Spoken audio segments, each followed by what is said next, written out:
दोस्तों, मेरी बातों हल्के में लेने की गलती बिल्कुल मत करना।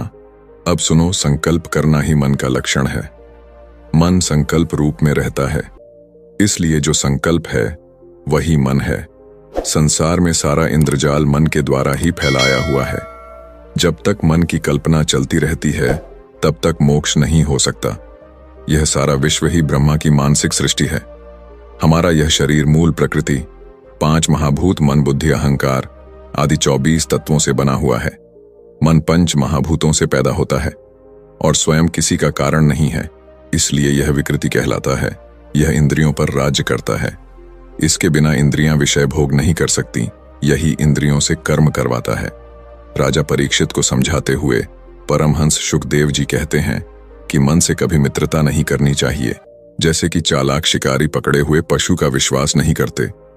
इस प्रकार योगी को भी मन पर विश्वास नहीं करना चाहिए, अन्यथा मन काम क्रोध आदि शत्रुओं को आक्रमण करने का अवसर देकर योगी को नष्ट भ्रष्ट कर सकता है। भागवत में ही जड़ भरत जी राजा राहुगण को समझाते हैं कि मन देही, जो अपने आप को देह समझता है, से मिलकर दुख सुख की अनुभूति करवाता है। जब तक मन है तब तक जागृत और स्वप्न अवस्था का व्यवहार दृश्य रूप में जीव के सामने आता है। इसीलिए मन मोक्ष और बंधन का कारण बताया गया है। राजा को आगे समझाते हैं कि मन मिथ्या होते हुए भी आत्मस्वरूप को ढक लेता है। मन को भगवान की और गुरु की उपासना से ही मारा जा सकता है। उज्जैन निवासी ब्राह्मण के संबंध में श्री कृष्ण उद्धव से कहते हैं कि उस ब्राह्मण ने जान लिया कि उसके सुख और दुख का कारण न मनुष्य है, न देवता, न शरीर, परंतु मन ही इसका परम कारण है। मन ही सारे संसार चक्र को चला रहा है। यही विषयों से संबंध जोड़ता है और वृत्तियों की रचना करता है। हालांकि आत्मा निष्क्रिय है, परंतु मन ही सारी चेष्टा करता है। जब जीव मन को स्वीकार करके उसके द्वारा विषयों का भोक्ता बन बैठता है, तब कर्मों के साथ आसक्ति होने के कारण वह उनसे बंध जाता है। इसलिए एक बार और समझ लीजिए कि सुख और दुख का कारण न मनुष्य है, न देवता, न शरीर, न ग्रह, केवल मन ही है। तो दोस्तों, स्वागत है आपका हमारे चैनल सिद्धार्थ इंस्पायर्ड पर। तो चलिए, यही हमारा विषय है कि मन की छलावे से मन को अपने वश में कैसे करें, मन से कैसे पार पाया जाए, जिससे यह मोह माया से हम ऊपर उठ सके। क्योंकि इस मायावी दुनिया में मन ही माया है, मन ही हमें यहां वहां भटकता रहता है।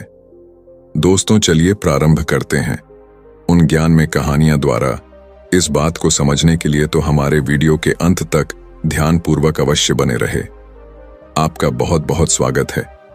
चलिए प्रारंभ करते हैं आज की कहानी। बुद्ध ने अपने उपदेशों में जीवन के सत्य, नैतिकता और ध्यान पर विशेष बल दिया है। शरीर का सबसे ताकतवर हिस्सा मन है और इसी मन को वश में करने के लिए इससे काम में लगाना पड़ता है। इसे नियंत्रित पल भर में किया जा सकता है। इसके पीछे का रहस्य क्या है? आज इसी रहस्य के बारे में हम गौतम बुद्ध की कहानियों के माध्यम से जानेंगे। तो बिना देर किए चलिए उन कहानियों की शुरुआत करते हैं। पहली कहानी, जीवन में असंभव कुछ भी नहीं होता। पुराने गुरुकुल में एक सुबह एक गुरु अपने शिष्यों को प्रवचन दे रहे थे। वो शिष्यों से कह रहे थे कि जब कभी भी आप शांत मन से बैठकर सोचेंगे तो आप यह महसूस करेंगे कि ये ब्रह्मांड, ये प्रकृति, ये सबको समान रूप से अवसर देते हैं। या हर एक के लिए अपार संभावनाएं हैं, अथाह भंडार है जो जितना चाहे ले सकता है। लेकिन साथ ही साथ आप यह भी महसूस करेंगे कि हमें लेना नहीं आता, हमें हासिल करना नहीं आता। क्योंकि किसी भी चीज को हासिल करने का एक तरीका होता है, एक विधि होती है और कुछ ऐसे सूक्ष्म रहस्य है जिनका अभ्यास करना ही उस सफलता का आधार होता है, उस सफलता को पाने का सही तरीका होता है। कौन है ऐसा जो सफल नहीं होना चाहता? कौन है ऐसा जो खुश नहीं रहना चाहता? मगर फिर वो ऐसी कौन सी चीज है जो हमें ये सब पाने से रोकती है? वो है हमारे खुद के नकारात्मक विचार, वो है हमारी खुद से होने वाली नकारात्मक बातचीत। और हमारा मन खुद ही ऐसे विचार पैदा करता रहता है जो हमारे आत्मविश्वास को कमजोर बना देता है और हमें विश्वास दिला देता है कि हम उस सफलता के लायक नहीं। और यही वह सूक्ष्म रहस्य है, अपने मन में चल रहे विचारों को एक सही दिशा देना, उन्हें नकारात्मक से सकारात्मक की ओर मोड़ना, खुद से की जाने वाली मानसिक बातचीत को सही करना और खुद पर विश्वास करना। गुरु ने आगे कहा, क्या आपके अंदर कुछ ऐसा है जो आपको मुश्किल से मुश्किल वक्त में भी हार नहीं मानी देता? लोग जब उदास और परेशान होते हैं तो अक्सर वो सब कर बैठते हैं जो उन्हें नहीं करना चाहिए। नकारात्मक भावनाओं की वजह से कई बार हमारे अंदर की बुराई बाहर आ जाती है और हम गलत कदम उठा लेते हैं। गुरु ये सब बोल ही रहे थे कि तभी एक शिष्य खड़ा होता है और गुरु से प्रश्न करता है, गुरुदेव, क्या आप हमें बता सकते हैं कि हमें अपने अंदर की बुराई और नकारात्मकता का सामना कैसे करना है और जिंदगी को सकारात्मक विचारों के साथ कैसे जीना है? गुरु ने मुस्कुराते हुए कहा, खुश रहना उतना भी मुश्किल नहीं है जितना आप सोचते हैं। बस हमें हर सुबह और शाम अपने विचारों को सही दिशा देना है। हर नया सवेरा एक उम्मीद लेकर आता है, क्योंकि हर नए दिन के साथ नए सपने, नई उम्मीदें और नए मौके मिलते हैं। इसीलिए अपने हर दिन का दिल से स्वागत करो। कौन जाने कल क्या होगा, क्योंकि आने वाला समय तो किसी ने नहीं देखा है ना। अक्सर हम सभी सोचते हैं कि हमारे सामने एक लंबी जिंदगी पड़ी है।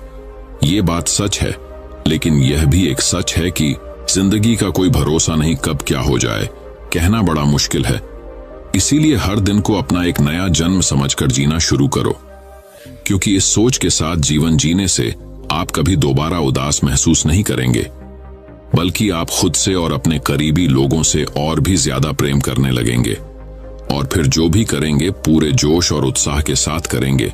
आपका हर दिन हंसी और खुशी के साथ बीतेगा। गुरु ने आगे कहा, अगर आप सफलता चाहते हैं तो आपको कुछ समझौते भी करने पड़ेंगे। जीवन का यही नियम है। अपनी आराम की स्थिति में रहते हुए आप कभी कुछ बड़ा हासिल नहीं कर सकते। जीवन में बदलाव लाकर ही आप उसे एक नई दिशा दे सकते हैं। इसीलिए हर बदलाव का खुले मन से, खुले दिल से स्वागत करो। जो लोग समय के साथ बदलना सीख जाते हैं, सफलता भी उन्हीं को मिलती है। अगर आपको लगता है कि आपकी जिंदगी में बहुत मुश्किल है और आप परेशान हो चुके हैं, तो आपको मुश्किलों का सामना करने के प्रति अपने नजरिए को बदलना होगा। अपने सोचने के तरीके को भी बदलना होगा। चाहे कोई सा भी बदलाव आए और वहीं कितनी ही मुश्किलें क्यों न लगें, आप बस उसका सामना कीजिए। आपको शायद नहीं पता, पर आप अपनी सोच से कहीं ज्यादा मजबूत हैं और आपकी जिंदगी में जितनी मुश्किलें आएंगी, आप उतने ही मजबूत होते चले जाएंगे, क्योंकि हर मुश्किल एक नया अनुभव, एक नया सबक देकर जाती है और फिर आपको सफल होने से कोई नहीं रोक पाएगा और आपकी जिंदगी खुशियों और कामयाबियों से भर जाएगी। बुरे काम करके ये मत सोचो कि अब आपके साथ कुछ अच्छा होगा। अगर जिंदगी में सब कुछ अच्छा चाहिए तो फिर अच्छा ही सोचना होगा और अच्छा ही करना होगा, तभी आप पर इस ब्रह्मांड की मेहरबानी होगी। इसीलिए अपनी सोच और अपने कर्म पर सही नियंत्रण रखो। हम दुनिया को किस नजर से देखते हैं, यह काफी हद तक हमारी अपनी सोच पर निर्भर करता है। एक नकारात्मक मानसिकता वाले व्यक्ति को दुनिया में सिर्फ बुरा ही बुरा दिखता है, जबकि सकारात्मक सोच हमें जीवन के उन चीजों की अहमियत करवाती है जो अभी हमारे पास हैं और उस ब्रह्मांडीय शक्ति की कृपा से हमें मिली है। गुरु ने आगे कहा, अपने मन को शांत रखना सीखो। दिन भर की भागदौड़ के बीच खुद को शांत रखने का कोई तो तरीका सीखो। एक शांत मन के साथ हमें अपने अंतरात्मा में झांकने का मौका मिलता है और हम खुद से ही सवाल जवाब करते हैं, जैसे कि मैं कौन हूं, मेरे जीवन का उद्देश्य क्या है, क्या मैं एक अच्छा इंसान हूं, क्या मैं एक अच्छा पिता या पति हूं, या क्या मैं एक अच्छा बच्चा हूं। आप जितनी गहराई से अपनी अंदर झकेंगे, उतना ही ज्यादा खुद को जान जाएंगे। आप अपने आसपास की चीजों को समझने लगेंगे, लोगों का स्वभाव और उनको समझने लगेंगे। फिर आप चीजों और लोगों को लेकर बात बात पर परेशान और उदास होना छोड़ देंगे। आपको यह एहसास होने लगेगा कि आपके किसी भी काम का क्या असर पड़ेगा। किसी भी काम से अगर आपको दुख पहुंचे तो उस काम को मत कीजिए, और जो चीज खुशी दे उसे जरूर कीजिए। फिर देखिए आपकी जिंदगी में कैसा ठहराव आता है। हमें जिंदगी एक बार ही मिलती है, तो क्यों ना इसे भरपूर तरीके से जिए। जो दिल करे वो करो, खुद को बंदरों में मत बांधो, लेकिन हाँ, इस बात का भी ध्यान रखो कि वो मनमानी ना हो, बुद्धिमानी हो और आपके भीतर की आवाज हो। इसीलिए कुछ भी करने से पहले अपनी अंतरात्मा की आवाज सुनो। आपके दिल की चाहत कुछ भी हो सकती है, जैसे कोई नया व्यापार शुरू करना, किसी नए शहर में जाकर अपनी किस्मत आजमाना, या फिर कुछ महत्वपूर्ण हासिल करना। जो भी आपके दिल में है उसे पाने के लिए कम से कम एक बार अपना संपूर्ण प्रयास जरूर करो। ये मत सोचो कि इसका परिणाम क्या होगा। जो मन में है बस उसे कर डालो। अक्सर हम उधेड़ बुन में फंस जाते हैं क्योंकि हमारा दिल कुछ कहता है और दिमाग कुछ और। लेकिन प्रयास करने पर ज्यादा से ज्यादा आपके साथ क्या हो सकता है, यही ना कि आपको सफलता नहीं मिलेगी। गुरु ने आगे कहा, लेकिन कम से कम आपको इस बात का पछतावा तो नहीं रहेगा कि आपने कोशिश नहीं की। कुछ ना करने से तो बेहतर है कि हम उस काम को करके उसमें असफल हो जाएं। गुरु ने आगे कहा, आपकी अंतरात्मा आपकी भलाई चाहती है। इसकी आवाज को कभी भी नजरअंदाज मत करो, क्योंकि अंदर से आने वाली आवाज ही हमें सफलता के रास्ते पर ले जाती है। जब भी आप कुछ गलत सोचते हैं या करते हैं तो सबसे पहले अंदर की आवाज ही आपको टोकती है, गलत करने से रोकती है। कभी सोचा है ऐसा क्यों होता है? क्योंकि यह हमेशा हमारा भला चाहती है। यही तो ऊपर वाले का दिया हुआ सबसे अनमोल उपहार है हमारे पास, जिसे हम समझ या बुद्धिमत्ता कहते हैं। अगर जिंदगी की खूबसूरती को समझना है तो अपने अंदर झांक कर देखो। ये देखो कि तुम्हारे पास क्या क्या है और तुमने अपने जीवन में कितना कुछ हासिल किया है। जिंदगी की सुंदरता को आप केवल तभी महसूस कर पाएंगे जब आप धन्यवाद के भाव से भरे रहेंगे, बजाय यह सोचकर दुखी होने के कि हमारे पास क्या नहीं है। ये सोचकर खुश रहो कि हमारे पास कितना कुछ है, और इसी संतोष की भावना और शांत मन के साथ अपना प्रयास जारी रखो। इतना कहने के बाद गुरु कुछ देर के लिए मौन रहे और फिर कहना शुरू किया, क्या आप जानते हैं, शब्द तलवार से ज्यादा ताकतवर होते हैं। इसीलिए शब्दों का उपयोग सोच समझकर करना होता है। ऐसी बात करने से बचो जो किसी दूसरे को बुरी लगे। साफ और स्पष्ट राय रखना अच्छी बात है, लेकिन किसी को ऐसी बात मत बोलो जो उसे अंदर तक छू जाए। सच भी तो सभ्यता के साथ कहा जा सकता है ना। अगर आप क्रोध में हैं तब भी किसी को उल्टा सीधा कहने से बचो। नहीं, ऐसा ना हो कि आपको बाद में पछताना पड़े। बात करते समय अपनी आवाज में नरमी रखो। जहां तक हो सके साफ बात कहो, लेकिन प्रेम से कहो। एक अच्छा इंसान बनने के लिए आपको सिर्फ इतना ही करना है। हाँ, लेकिन इन आदतों को अपने स्वभाव का हिस्सा बनाने में समय लगता है, क्योंकि इनका अभ्यास करना पड़ता है। खुद से पूछिए कि क्या आप एक अच्छे इंसान हैं, और आपको क्यों लगता है कि आप अच्छे हैं। आपके अंदर ऐसी कौन सी खास बात है। आप दूसरों से किस तरह से पेश आते हैं। ये सवाल आपको अपनी कमियां जानने में मदद करेंगे। शुरुआत में हो सकता है खुद से ऐसे सवाल जवाब करना आपको अजीब लगे, लेकिन खुद से ऐसे सवाल करते रहिए और खुद को विनम्र और अंदर से शांत रखने का प्रयास करेंगे। अगर एक इंसान के रूप में आपको अपने अंदर सुधार लाना है तो अपनी कमियों को पहचान कर उन्हें दूर करना ही होगा। गुरु ने आगे कहा, दुनिया में प्रेम से बढ़कर कुछ भी नहीं है। प्रेम आपको आबाद भी कर सकता है और ये आपको बर्बाद भी कर सकता है। हालांकि प्रेम को ना समझना ही बर्बाद करेगा, क्योंकि प्रेम तो बड़ी पवित्र चीज है। प्रेम ही ईश्वर है, ऐसा कहा जाता है। अपना नियम बना लो कि आपके अंदर सबके लिए प्रेम और करुणा हो। जिससे दिल में प्रेम होता है वहीं दिल आबाद होता है। जितना प्यार आप बांटेंगे उतना ही आपके पास लौट कर आएगा। जिसके दिल में प्रेम और करुणा है वह कभी किसी के साथ बुरा कर ही नहीं सकता। उसके अंदर दूसरों के प्रति बुरी और नकारात्मक भावनाएं आ ही नहीं सकती। असल में प्रेम के अंदर वो ताकत है जो हमें गलत काम करने से रोकती है। गलत काम करके इंसान कभी चैन से नहीं रह सकता। उसके अंदर हमेशा एक डर और पश्चाताप रहता है। गलत काम करना छोड़ दो, फिर देखो आपको इतनी बेहिसाब खुशी और संतुष्टि मिलेगी कि आपकी पूरी जिंदगी चैन से गुजरेगी। जो लोग स्वार्थी और धोखेबाज होते हैं, खुशियां उनसे दूर भागती है। वो चाहे कितना ही खुश रहने का दिखावा कर लें, लेकिन अंदर से वो हमेशा दुखी ही रहते हैं। गंदे काम और गंदे विचार हमें कभी खुश नहीं रहने देते, और जहां खुशी है वहीं प्रेम है। इतना कहने के बाद गुरु ने अपना प्रवचन समाप्त किया और फिर सभी शिष्य अपने अपने दैनिक कार्यों में लग गए। दोस्तों, इस तरह के विचार अपने दिमाग को देने से और विचारों को सकारात्मक रखने से निश्चित रूप से जिंदगी बदलेगी। तो आइए आप जल्दी से समराइज कर लेते हैं कि हमने इस वीडियो में क्या क्या सीखा। इस वीडियो में आपने खुद से की जाने वाली सकारात्मक बातचीत की, ताकत के बारे में जाना और ये भी जाना कि खुद की काबिलियत पर संदेह करना हमें नीचे खींचता है। खुद को हमेशा अपनी खूबियों और अच्छाइयों के बारे में याद दिलाते रहो, क्योंकि इससे हमारा आत्मविश्वास बढ़ता है। इस वीडियो में आपने ये भी सीखा कि हमें अपने अंतर्मन की आवाज भी सुननी चाहिए। हमें अपनी कमियां, अपनी खूबियों और अपने लक्ष्य स्पष्ट रूप से पता होने चाहिए। हमेशा सकारात्मक सोच रखनी है और यह याद रखिए कि अगर हम ठान लें तो जीवन में कुछ भी असंभव नहीं। आपने इस वीडियो में अच्छाई की और एक अच्छा इंसान बनने की अहमियत के बारे में भी जाना। असल में अच्छा होना सफल होने से भी ज्यादा जरूरी है। दुनिया में पहले से ही काफी बुराइयां हैं और हमारे अंदर की बुराई हमें मानसिक और शारीरिक दोनों तरफ से कमजोर बनाती है। इसलिए जितना हो सके अपने मन और विचार दोनों पवित्र रखो। अच्छा सोचो, अच्छा करो और अपने अंदर की बुराई को सिर मत उठने दो। ये सब करना हमारे ऊपर ही तो है। जहां भी जाओ लोगों का भला करने का प्रयास करो, क्योंकि इससे जो खुशी मिलती है वो कभी फीकी नहीं पड़ती। इस दुनिया में अच्छे लोगों की बेहद कमी है, इसलिए जितना हो सके अच्छा सोचो और अच्छा करो। तो फिर देर किस बात की है, आज और अभी से अपने सपने पूरे करने में जुट जाओ।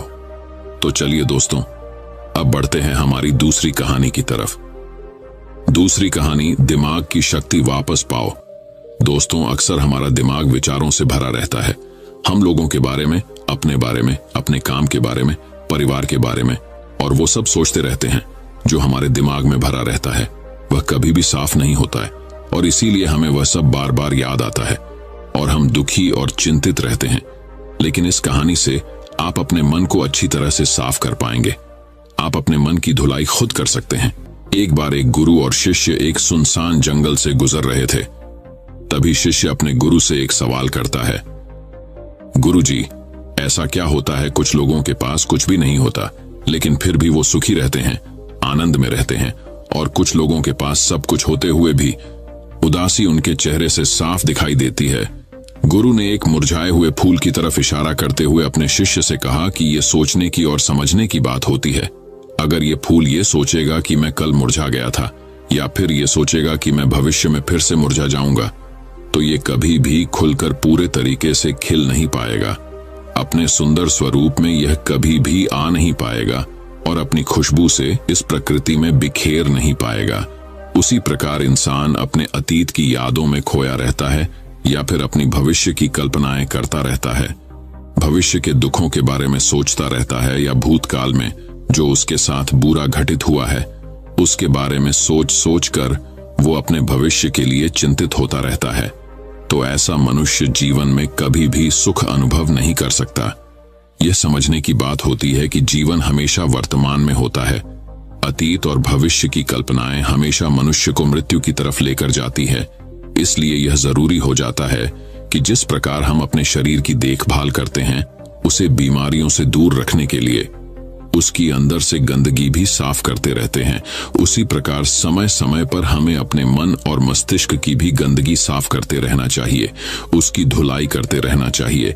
इससे आपकी बुद्धि की क्षमता तो तेज होगी ही होगी, साथ ही साथ आप हमेशा आनंद में रहने का रहस्य जान पाओगे। शिष्य ने सवाल किया कि गुरुदेव, इससे पहले कि हम मन और मस्तिष्क पर चर्चा शुरू करें, इससे पहले मैं ये जानना चाहता हूं कि जिन लोगों के पास सब कुछ होता है वो दुखी क्यों रहते हैं, और जिन लोगों के पास कुछ भी नहीं होता अक्सर वो आनंद में क्यों होते हैं? ये रहस्य क्या है? इसके पीछे क्या कारण हो सकता है? गुरु ने उत्तर दिया कि कुछ लोग जीवन में सब कुछ हासिल कर लेते हैं और सब कुछ हासिल कर लेने के बाद उन्हें सब चीजों की व्यर्थता पता चल जाती है। ऐसे लोगों को अक्सर ये एहसास जकड़ लेता है कि मैंने जीवन में जो कुछ भी पाया, जो कुछ भी किया, उससे भले ही मैंने सुख सुविधाएं हासिल कर ली हो, लेकिन मन की शांति अभी भी बहुत दूर है, अधूरी है, उस तक मैं पहुंच नहीं पाया। सब कुछ पाकर भी मैं अपने मन को जान नहीं पाया। और जब इंसान को ऐसा लगता है तो उसे महसूस होता है कि जो भी उसने कमाया वो कौड़ियों के भाव का था। उसने अपना जीवन बेकार की चीजों में यूं ही व्यर्थ कर दिया। और वहीं पर जिस इंसान के पास जीवन में कुछ भी नहीं होता है उसके पास एक उम्मीद होती है, उस सब कुछ पाने की लालसा रखता है, और वही लालसा, वही इच्छा उसको जीवन में खुश रखती है, आगे बढ़ाती है, ऊर्जा से भरा हुआ रखती है। गुरु ने अपने हाथ से एक सूखे पेड़ की तरफ इशारा करते हुए कहा कि शिष्य, कभी तो यह पेड़ भी हरा भरा रहा होगा, फलों से लदा हुआ रहा होगा। अनेक प्रकार के पक्षी और जानवर इस पर आते होंगे, इसके फलों को खाते होंगे उस समय इस पेड़ को भी यह पता नहीं होगा कि एक दिन तुम सूख जाओगे और तुम्हारी हालत इतनी बदतर हो जाएगी कि तुम किसी को छांव तक नहीं दे पाओगे, तुम्हारे ऊपर पत्ते तक नहीं रह जाएंगे। फल तो दूर की बात रही। उसी प्रकार मनुष्य अपने जीवन की दौड़ में यह भूल जाता है कि जिस दौड़ में वह सबसे आगे निकलने की कोशिश कर रहा है उसका अंतिम चरण तो मृत्यु ही है। काश वो कभी इस दौड़ से अलग हटकर ये देख पाए कि इसका अंतिम चरण तुम्हें कहीं नहीं पहुंचाएगा, कि जिस दौर को वो सबसे आगे निकलकर जीतने के ख्वाब देख रहा है उसका अंतिम चरण मृत्यु ही है। काश वो कभी जीवन की दौड़ में ठहरकर ये देख पाए कि इसका अंतिम चरण क्या होगा, तो वो उन कामों को तेज आंचली दे सकता है जो व्यर्थ है, जो बेकार है, और ऐसे कार्यों की तरफ आगे बढ़ सकता है जो उसके जीवन में आनंद पैदा करते हो, जो उसके जीवन को एक नई दिशा देते हो। गुरु ने खुद की तरफ इशारा करते हुए समझाया कि एक योगी वो होता है जो जीवन की दौड़ में ठहर जाता है, जो ये समझ लेता है कि जीवन का अंतिम चरण तो मृत्यु ही है। इसलिए वो जीवन में सुख सुविधाएं हासिल करने की बजाय खुद के मन और मस्तिष्क को एक नए आनंद की तरफ ले जाने का प्रयास करना शुरू कर देता है। शिष्य ने सवाल किया कि गुरुदेव, क्या एक ग्रस्त जीवन में जीने वाला मनुष्य उस आनंद की प्राप्ति नहीं कर सकता, और अगर कर सकता है तो उसे किस प्रकार शुरुआत करनी चाहिए? बिल्कुल कर सकता है, गुरुदेव ने उत्तेजित होकर उत्तर दिया। अगर सभी मनुष्य उस आनंद की प्राप्ति के लिए योगी बनने का निश्चय कर लें तो इससे तो प्रकृति का चलन ही रुक जाएगा, उसकी जो व्यवस्था है वो बिगड़ने लगेगी। एक सच्चा योगी अपने जीवन में खोज करता है और खोज करने के बाद वो ग्रस्त जीवन में किस प्रकार आनंद को प्राप्त किया जा सकता है वो तरीके सभी को बताता है, ताकि मनुष्य अपने ग्रस्त जीवन का पालन करते हुए उस आनंद की प्राप्ति भी कर सके। गुरु ने खुद को संबोधित करते हुए उत्तर दिया कि मैंने अपने जीवन में जो खोज की है उसके अनुसार मनुष्य को समय समय पर अपने मन और मस्तिष्क की सफाई करते रहना चाहिए। मनुष्य अपने शरीर पर तो ध्यान दे लेता है, लेकिन अपने मन और मस्तिष्क को वो भूल जाता है, उस पर कभी ध्यान नहीं देता, और उसी वजह से मन और मस्तिष्क बूढ़े होते चले जाते हैं, उनमें जवानी नहीं रह जाती, और जब उनमें जवानी नहीं रह जाती तो उनमें नयापन और ताजगी नहीं रह जाती, जिसकी वजह से एक इंसान उदासी से भर जाता है। मन और मस्तिष्क की गंदगी क्या होती है, पहले मैं तुम्हें यह बताता हूं। हर मनुष्य के जीवन में कुछ ऐसी घटनाएं घटती हैं जिनका उसके मनोमस्तिष्क पर बहुत गहरा असर पड़ता है। वो जीवन पर्यंत उन घटनाओं को भूला नहीं पाता है, और वही घटनाएं उसके मन में पूरी तरह से पक्की बैठ जाती है, जो उसके मन में गांठ पैदा कर देती है। और भविष्य में जब भी वो कोई काम करेगा तो ये घटनाएं उसको प्रभावित करेंगी, उसके विचारों को, उसके निर्णय को पूरी तरह से बदल कर रख देंगी। ऐसे मनुष्य की दृष्टि भी भ्रमित हो जाती है, वो सत्य स्वरूप को नहीं देख पाता, वो चीजों को उन घटनाओं से जोड़कर भ्रमित तरीके से देखता है। उदाहरण के लिए, अगर किसी बुरी आंखों वाले आदमी ने आपको धोखा दे दिया तो अब जीवन पर्यंत बुरी आंखों वाले आदमी को हमेशा धोखेबाज समझते रहेंगे, उस पर कभी पूर्ण रूप से विश्वास नहीं कर पाएंगे। लेकिन समझने की बात यह होती है कि जिस इंसान ने आपको धोखा दिया, वो धोखा आपको बुरी आंखों से नहीं मिला, वो उस इंसान के स्वभाव से मिला, लेकिन उस इंसान के स्वभाव से हमारे दिमाग में उसका एक चित्र छप गया, उसकी एक छवि बन गई, और वो छवि दूसरे आदमी से जब हम संपर्क करते हैं तो बीच में एक दीवार की तरह खड़ी हो जाती है, और इसी वजह से दो लोगों के बीच प्रगाढ़ संबंध स्थापित नहीं हो पाते। जो मनुष्य के लिए सबसे जरूरी यही होता है कि वो अपने आप को अतीत की घटनाओं से फ्री रखें, उन घटनाओं से प्रभावित होकर वो दिमाग में किसी तरह की छवि न बनाएं। कुछ लोग इस बात पर यह सवाल खड़ा कर सकते हैं कि फिर जीवन के अनुभव किस काम आएंगे, लेकिन समझने की बात यह होती है कि हम जीवन के अनुभवों से भी भ्रमित तरीके से ज्ञान लेते हैं, सही तरीके से उनसे सीख ले ही नहीं पाते। ठीक उसी प्रकार जिस तरह उस बुरी आंखों वाले की आंखें जिम्मेदार नहीं थीं धोखा देने के लिए, उसका स्वभाव जिम्मेदार था, लेकिन मनुष्य अपने अनुभव में उन बुरी आंखों को याद रखेगा, उस स्वभाव को भूल जाएगा। शिष्य अपने गुरु की बातों में इतना खो गया कि उसे चलते चलते जंगल के रास्ते में पड़े हुए कांटे दिखाई नहीं दिए, और अचानक उसके पैर में एक कांटा चुभ गया। गुरु ने उसका कांटा बाहर निकालते हुए उससे पूछा, कांटा तुम्हारे पैर में क्यों लगा? इसके पीछे तुम किसे जिम्मेदार मानते हो? गुरु ने कहा कि तुम मुझे भी जिम्मेदार मान सकते हो, क्योंकि मैं तुम्हें एक बात सुना रहा था। क्या तुम खुद को भी जिम्मेदार मान सकते हो कि तुम मेरी बातों में इतना खो गए कि तुम्हारा रास्ते पर ध्यान ही नहीं रहा। क्या तुम इन पेड़ों को जिम्मेदार मान सकते हो जिन्होंने ये कांटे इस रास्ते पर बिछा दिए? शिष्य ने उत्तर दिया कि गुरुदेव, इसमें मैं खुद को ही जिम्मेवार मानता है, क्योंकि आप तो अपना काम कर रहे थे और इस पेड़ ने भी अपना काम किया, पर मैं अपना काम पूरे होश पूर्वक नहीं कर पाया। अगर मैं चलने पर ध्यान लगाए रहता, अगर मैं आपकी बातों में पूरी तरह से खो नहीं जाता, तो मुझे ये कांटा कभी नहीं लगता। इसमें पूरी तरह से मेरी ही गलती थी।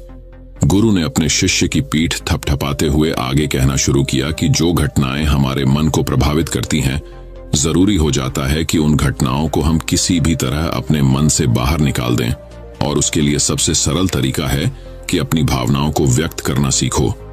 उसे अपने दिल में, अपने मस्तिष्क में बिठाकर मत रखो। जब तुम किसी दूसरे मनुष्य के सामने अपनी भावनाओं को व्यक्त कर देते हो, तो तुम्हारे मन का बोझ हल्का हो जाता है। कुछ लोगों का स्वभाव ऐसा होता है कि वो अपने मन की बात किसी को नहीं बताते। ऐसे लोग अक्सर अपने अंदर ही अंदर दुखी होते रहते हैं, लेकिन वो अपने मन की बात किसी दूसरे आदमी के सामने नहीं बताते। इसके उलट कुछ लोग ऐसे भी होते हैं जो अपने मन में किसी भी बात को रख नहीं पाते। उनके साथ कुछ भी अच्छा या बुरा होता है, वो अपने मन की बात, अपनी भावनाओं को दूसरों के सामने व्यक्त कर देते हैं। और तुमने खुद महसूस किया होगा कि जो लोग अपने मन की भावनाओं को व्यक्त कर देते हैं, वो जीवन में ज्यादा आनंदित रहते हैं। कभी भी प्राकृतिक रूप से आए हुए वेग को रोकना नहीं चाहिए। जिस वेग को हम रोकने की कोशिश करते हैं, वो वेग हमें अंदर से ही खाने लग जाता है। अगर तुम्हारा मन किसी बुरी घटना पर रोने का हो रहा है, तो चीख चीख कर रो, अपने आप को रोको मत। उस वेग को पूरी तरह से बाहर आने दो। अगर किसी दूसरी घटना पर तुम्हारा मन खुश होने का, आनंदित होने का हो रहा है, तो पूरी तरह से नाचो गाओ, जिससे कि तुम उस वेग को बाहर निकाल सको। और जब वो वेग अपनी पूरी गति के साथ बाहर आ जाता है, तो पीछे छोड़ आता है एक खालीपन, एक अकेलापन, एक शांति, एक मौन, एक अनुभूति। गुरु ने शिष्य को समझाते हुए बताया कि जिस प्रकार तेज रफ्तार से चलता हुआ पानी अपने वेग से आने वाली सभी बाधाओं को तोड़ देता है, उसी प्रकार हमारे अंदर भावनाओं का उठन वाला अगर बाहर नहीं निकाला गया, अगर हमने बांध बनाने की कोशिश की, तो वो उस बांध को तोड़ देगा, और उस बांध को तोड़ने के बाद उसका कचरा हमारे मन के अंदर ही ठहर जाएगा, जो हमारे मन को दूषित कर देगा, उसको गंदगी से भर देगा। अक्सर मनुष्य अपने मन में किसी घटना को दबाकर इसलिए रखता है कि वो सोचता है कि अगर सामने वाले को इस घटना के बारे में पता चला, तो वो पता नहीं मेरे बारे में क्या सोचेगा। इसी विचार की वजह से वो अंदर ही अंदर खुद दुखी होता रहता है, लेकिन सामने वाले को वो कुछ भी नहीं बताता। लेकिन एक बार अगर वो हिम्मत कर सकता है, शुरुआत कर सकता है, तो उसका पूरा जीवन परिवर्तित हो सकता है। एक बार अगर उसके दिमाग की आदत बन गई, तो वो जीवन भर अपनी भावनाओं को दूसरों के सामने व्यक्त करने से हिचकिचाएगा नहीं। और अपने दिमाग की ये आदत हम 21 दिनों में पैदा कर सकते हैं। 21 दिनों तक अगर सही तरीके से हम अभ्यास करें, तो हमारा दिमाग पूरी तरह से भावनाओं से मुक्त हो जाएगा। ये 21 दिनों का अभ्यास इस प्रकार है। 21 दिनों तक सबसे पहली बात जो याद रखनी है कि अपने मन में किसी भी बात को दबाकर नहीं रखना है। अगर हम किसी मनुष्य के बारे में अच्छा सोचते हैं, तो हम उसे व्यक्त करें। अगर बुरा भी सोचते हैं, तो उसे भी व्यक्त करें। परिणाम भूल जाएं कि परिणाम क्या होंगे। सिर्फ अपने दिमाग की धुलाई करने पर विश्वास रखें। इससे आपके अंदर एक अद्भुत साहस पैदा होगा। जब आप किसी मनुष्य के बारे में वह सब बता पाएंगे जो आप उसके बारे में सोचते हैं, तो आप खुद सोचिए कि आपका खुद के ऊपर विश्वास कितना ज्यादा बढ़ जाएगा। आपके मन के सारे डर खत्म हो जाएंगे। हो सकता है कि इसमें आपको चुनौतियों का सामना करना पड़े, लेकिन जहां पर चुनौती नहीं होती, वो कुछ अभ्यास भी नहीं होता। अभ्यास हमेशा चुनौतियों से भरा होना चाहिए। इससे आप सत्य वचन बोलने का अभ्यास भी कर पाएंगे।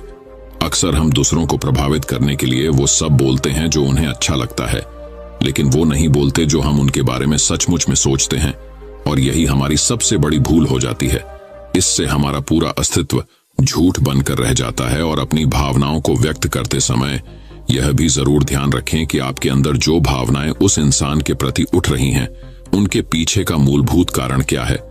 उदाहरण के लिए, जब एक नौकर अपने मालिक के लिए कोई काम करता है और वो काम अच्छे से नहीं कर पाता है, तो मालिक उसे डांट फटकार देता है, जिससे उसके अंदर उसके प्रति क्रोध की भावना ये उठती है। लेकिन समझने की बात यह होती है कि मालिक तो आपको कहेगा ही, वो तो डांटेगा ही अगर आप काम अच्छे से नहीं करेंगे। तो अगर आप काम अच्छे से कर रहे हैं और फिर भी आपका मालिक आपके साथ अच्छा व्यवहार नहीं कर रहा है, तो आप खुलकर अपने मालिक को अपनी भावनाएं व्यक्त कर सकते हैं, बिना ये सोचे कि इसका परिणाम क्या होगा। अगर आप इस भावना को उठाएंगे तो आप अपनी नजरों में खुद ही नीचे गिरने लग जाएंगे। आपका आत्मविश्वास बिल्कुल खत्म हो जाएगा। दूसरा अभ्यास जो तुम्हें 21 दिनों तक करना है वो ये है कि जो भी घटनाएं तुम्हारे साथ घटित होती हैं, कम से कम जीवन में एक इंसान ऐसा होना चाहिए जिसके सामने तुम अपने दिल की बात रख सको, चाहे अच्छी बात हो चाहे बुरी बात हो। वो सब बातें तुम बिना कुछ सोचे विचारे, बिना इस डर से कि वो इंसान तुम्हारे बारे में क्या सोचेगा, तुम उस इंसान को अपनी सारी बातें बता सको और वो इंसान तुम्हारी सारी बातें सुनने के बाद तुम्हारे लिए कोई छवि पैदा ना करें। ऐसे इंसान अपने जीवन में खोजो और उनके सामने अपनी सारी भावनाएं व्यक्त करने की कोशिश करो। दिन में जो कुछ भी घटित होता है, अच्छा लगता है, बुरा लगता है, किसी के प्रति आकर्षण होता है, उसको एक दोस्त की तरह बताने का प्रयास करो। इससे तुम्हें यह पता चल पाएगा कि तुम्हारा मन घटनाओं के प्रति किस प्रकार की भावनाएं पैदा करता है। तुम अपने मन को समझने में सक्षम हो पाओगे। जब तुम किसी दूसरे आदमी को ये सारी बातें बताते हो तो तुम खुद भी अपनी प्रतिक्रिया रोके उस घटना के प्रति तुम्हारा क्या रवैया रहा है, उसके प्रति खुद का आकलन भी कर पाते हो। और तीसरा अभ्यास जो तुम्हारे मन को खाली रखेगा वह है योग निद्रा का अभ्यास। तो दोस्तों, उम्मीद करता हूं आपको इस कहानी से एक अच्छी सीख मिली होगी। ये कहानी आपको कैसी लगी हमें कमेंट बॉक्स में कमेंट करके जरूर बताएं। कैसे भी परिस्थिति हो, अपने आप पर चिंता और डर को हावी मत होने दो। हमेशा सकारात्मक सोचो। बुरा वक्त अपने आप चला जाएगा और आप डरेंगे भी नहीं। बुरी स्थिति में भी हमेशा सकारात्मक सोचो और खुश रहो। ऐसा करने से आपको सफलता अवश्य मिलेगी। पत्थर से मूर्ति बनने तक की अद्भुत कहानी। हम देखते हैं कि एक पत्थर जिस पर हम विश्वास करते हैं उसे पूजा जाता है, और एक दूसरा पत्थर होता है जिससे हम भगवान पर चढ़ाने के लिए नारियल फोड़ते हैं। पत्थर तो एक ही होता है, लेकिन एक पत्थर छैनी हथौड़े की मार झेलकर भगवान बन जाता है और दूसरा छैनी हथौड़े की मार से टूट जाता है। लेकिन जिस पत्थर ने पहले दर्द को सह लिया उसको पूजा जाता है, और जिस पत्थर ने पहले दर्द को सहन नहीं किया उसको बाद में बार बार दर्द मिलता है। जिस पत्थर से हम नारियल फोड़ते हैं ये वही पत्थर होता है जो थोड़े दर्द से टूट जाता है। कई बार हम देखते हैं कि एक व्यक्ति बहुत सफल होता है और वहीं एक व्यक्ति असफल होता है। ऐसा क्यों होता है और इसके पीछे का सही कारण क्या होता है? जो व्यक्ति सफल होता है उसे देखकर कई लोग ये भी बोलते हैं कि इसकी किस्मत अच्छी थी, लेकिन उसके पीछे का संघर्ष कोई नहीं देखता। और आज की कहानी उन्हीं लोगों के लिए है जो कहते हैं कि सफलता किस्मत से मिलती है। एक बार की बात है कि एक खुशहाल पति पत्नी बाजार गए तो उन्होंने वहां एक बहुत ही सुंदर मूर्ति देखी। तो लड़की उस मूर्ति को खरीद लेती है और घर ले आती है। घर पर सभी लोग उस मूर्ति की तारीफ करने लगते हैं। वह लड़की उस मूर्ति की ओर देखकर कहती है कि यह मूर्ति दुनिया की सबसे सुंदर मूर्तियों में से एक है। इतने में उस मूर्ति से आवाज आती है, मैं तो सिर्फ एक मामूली पत्थर थी, लेकिन पत्थर से मूर्ति बनने तक में मुझे बहुत सारी चुनौतियों का सामना करना पड़ा। क्या आप इस सफर के बारे में जानते हो? लड़की डर जाती है और बोलती है, नहीं। तब पत्थर अपनी कहानी सुनाता है। पत्थर से मूर्ति बनने तक का सफर एक मूर्तिकार था जो बहुत ही सुंदर मूर्ति बनाता था। वह मूर्ति बनाने के लिए कुछ पत्थरों को चुनता है और उन्हें घर ले आता है। जब मूर्तिकार पत्थर को मूर्ति बनाने के लिए उस पर छैनी और हथौड़ों से वार करता है तो पत्थर के अंदर से दर्द भरी आवाज आती है, आह, मुझे बहुत चोट लगी है। तो मूर्तिकार उस पत्थर से कहता है, अभी थोड़ा दर्द सहन कर लोगे तो आगे चलकर लोग तुम्हारी पूजा करेंगे। फिर मूर्तिकार जब पत्थर पर फिर से छैनी हथौड़े से काम करता है तो वह पत्थर टूटकर बिखर जाता है। फिर वह मूर्तिकार दूसरा पत्थर उठाता है और जब उस पर छैनी और हथौड़ों से वार करता है तो दूसरे पत्थर के अंदर से भी दर्द भरी आवाज आती है, आह, मुझे बहुत चोट लगी है। तो मूर्तिकार उस पत्थर से कहता है, अभी थोड़ा दर्द सहन कर लोगे तो आगे चलकर लोग तुम्हारी पूजा करेंगे। तो वह पत्थर कहता है, ठीक है, तुम अपना काम करो, मेरे दर्द की परवाह मत करो। फिर वह मूर्तिकार उस पर अपना काम करता है और पत्थर को अच्छा आकार देने के लिए उस पर छैनी हथौड़ों से प्रहार करता है और पत्थर रोता रहता है लेकिन टूटता नहीं है। फिर मूर्तिकार उस पत्थर को आग की भट्टी में डाल देता है और कुछ समय के लिए उस पत्थर को आग की तपन में जलने के लिए छोड़ देता है।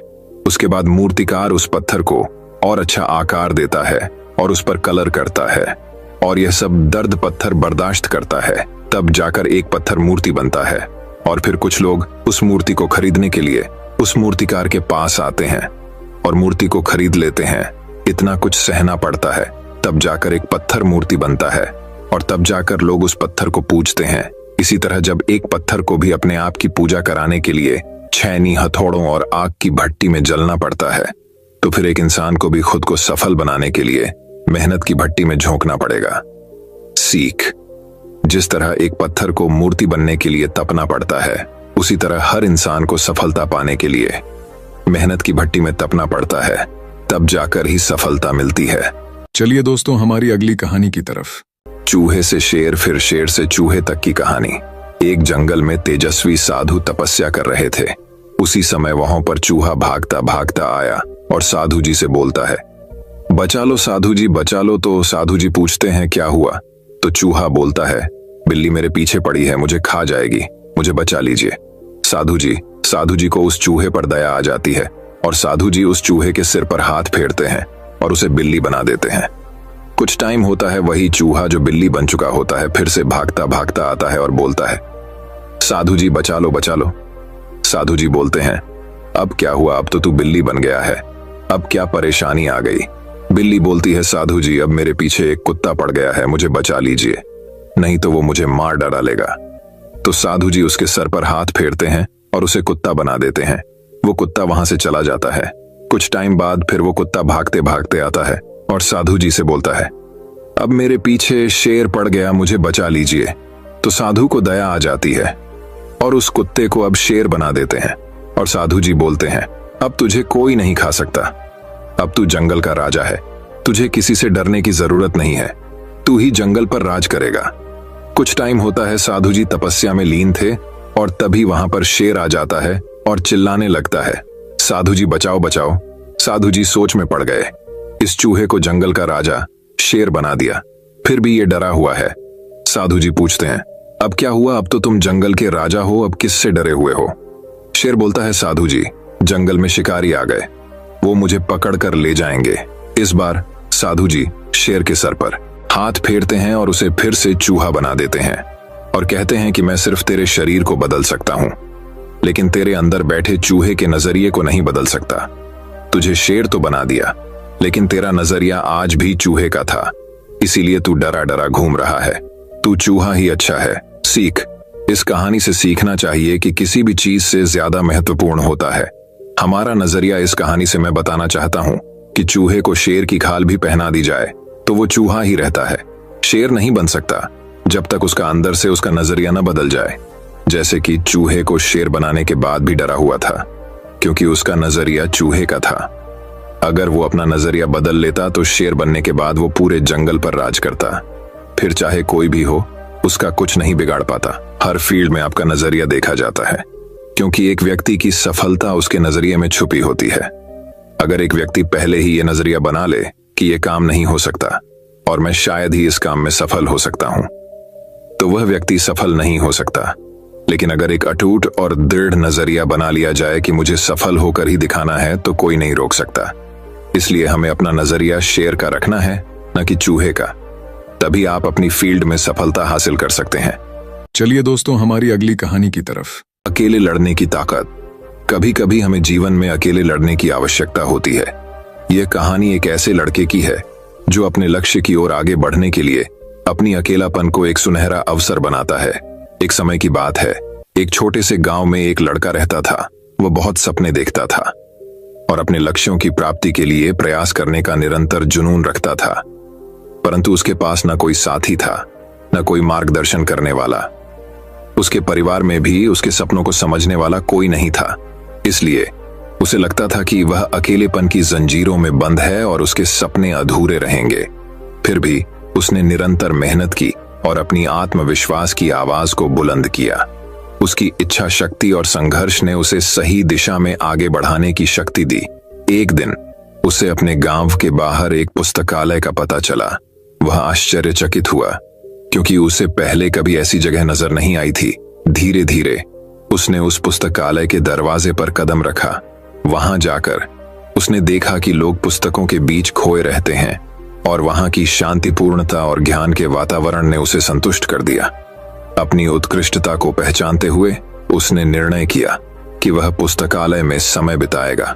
धीरे धीरे वह पुस्तकालय की विभिन्न किताबों को पढ़ने लगा और नई दुनिया की खोज में निकल पड़ा। दिनों बिताने के साथ साथ उसका ज्ञान बढ़ता गया और वह अच्छे लेखकों और दर्शकों के साथ रिश्ते बनाने लगा। इसी के साथ उसने लिखने का भी मन बना लिया।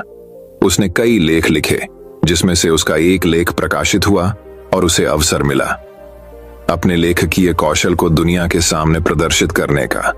वह लड़का जिसने कभी अकेलापन को एक रुकावट समझा था, अब एक प्रेरणादायक उदाहरण बन गया। लोग उसे मान्यता देने लगे और वह लड़का अपने लक्ष्यों की ओर अग्रसर होने में सफल हुआ। इस कहानी से हमें यह सीख मिलती है कि अकेलेपन को एक सुनहरा अवसर बनाने के लिए हमें संघर्ष करना चाहिए। हमारी संयमितता, समर्पण और मेहनत हमें अपने लक्ष्यों की प्राप्ति की ओर आगे बढ़ा सकती है। चलिए दोस्तों, हमारी अगली कहानी की तरफ। ये कहानी एक गांव की है जहां लोग एक दूसरे के सहारे जीने का तरीका सीखते हैं। एक गांव था जहां लोगों के बीच में अनूठा एक बंधन था।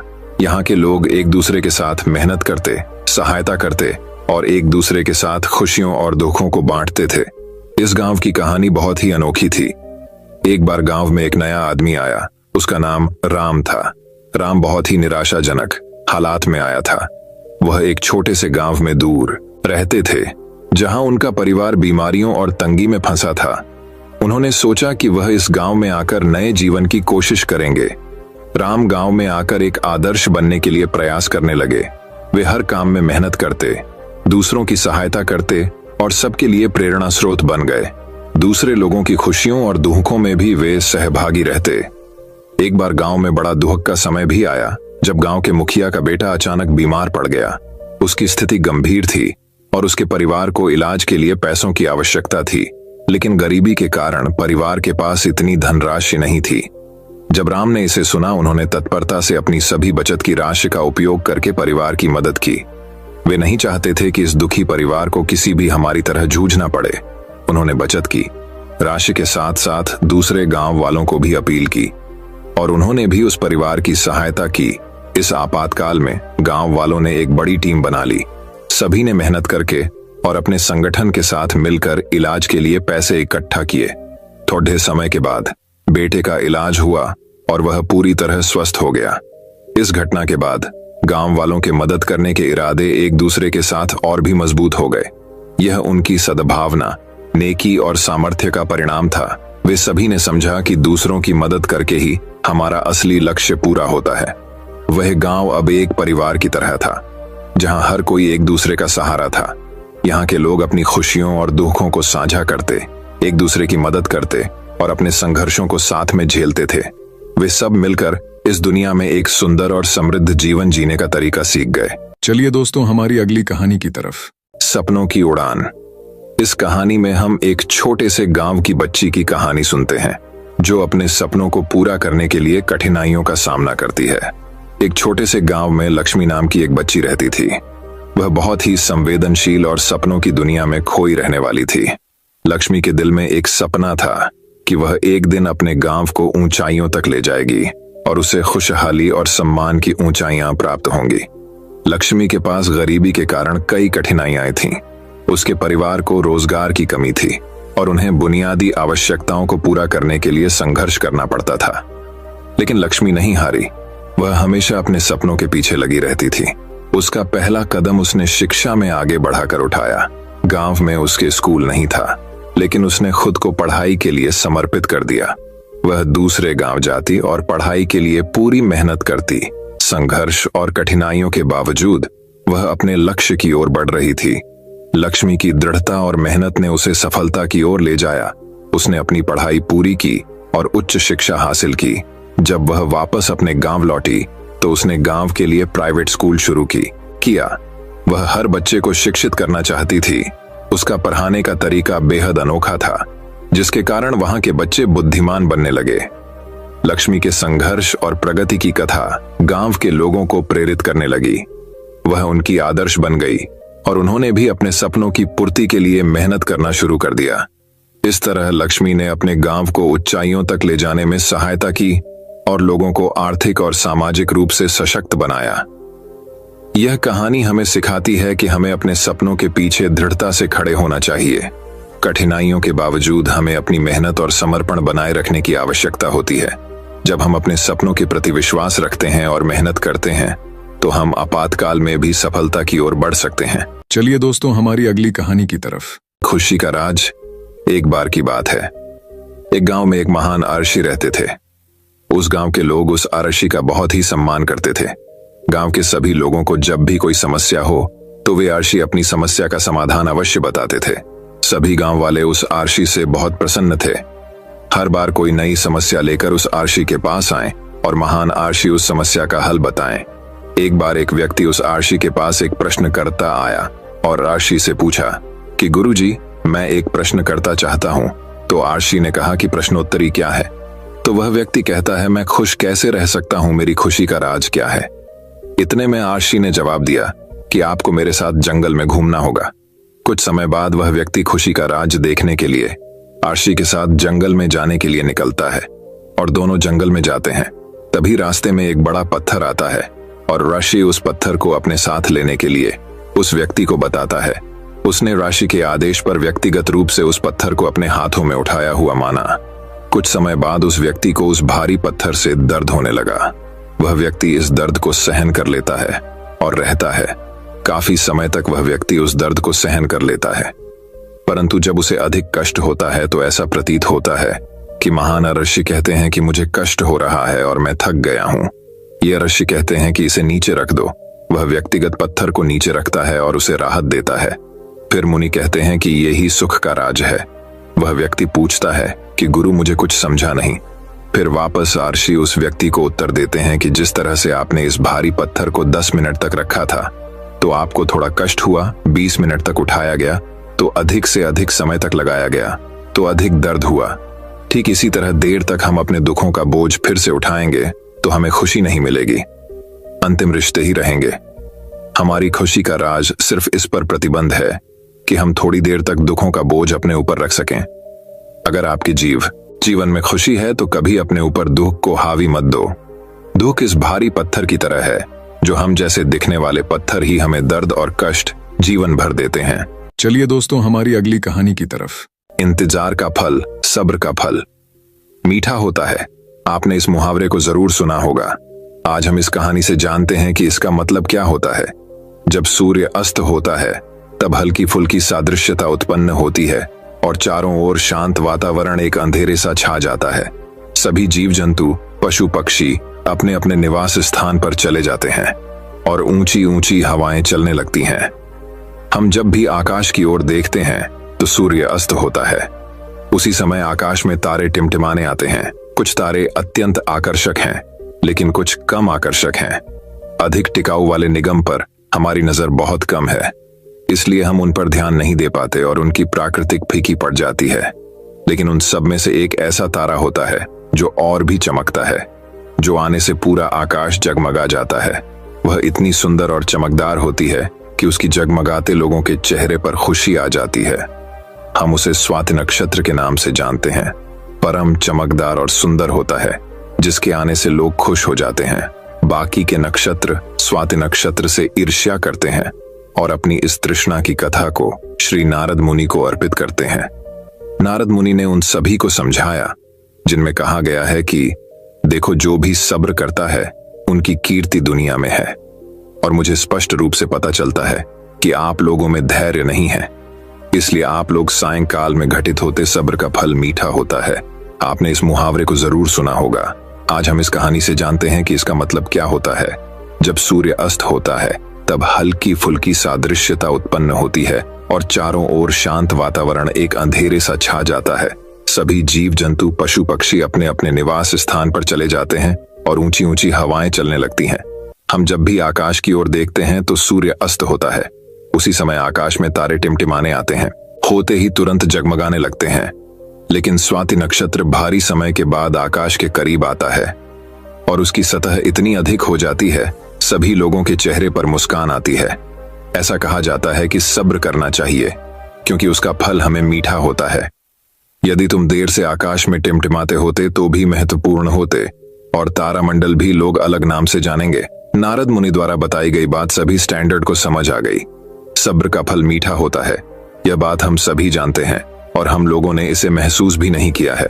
मैं हमेशा अपने कार्यों को पूरा करने के लिए उसके परिणामों के इंतजार के बाद उतावला हो जाता हूँ, या फिर अपने आने वाले कार्यों को पूरा करने के लिए उतावला हो जाता हूँ, जिससे मेरा आने वाला कार्य प्रकाशित हो जाता है। परंतु मुझे ऐसा नहीं करना चाहिए।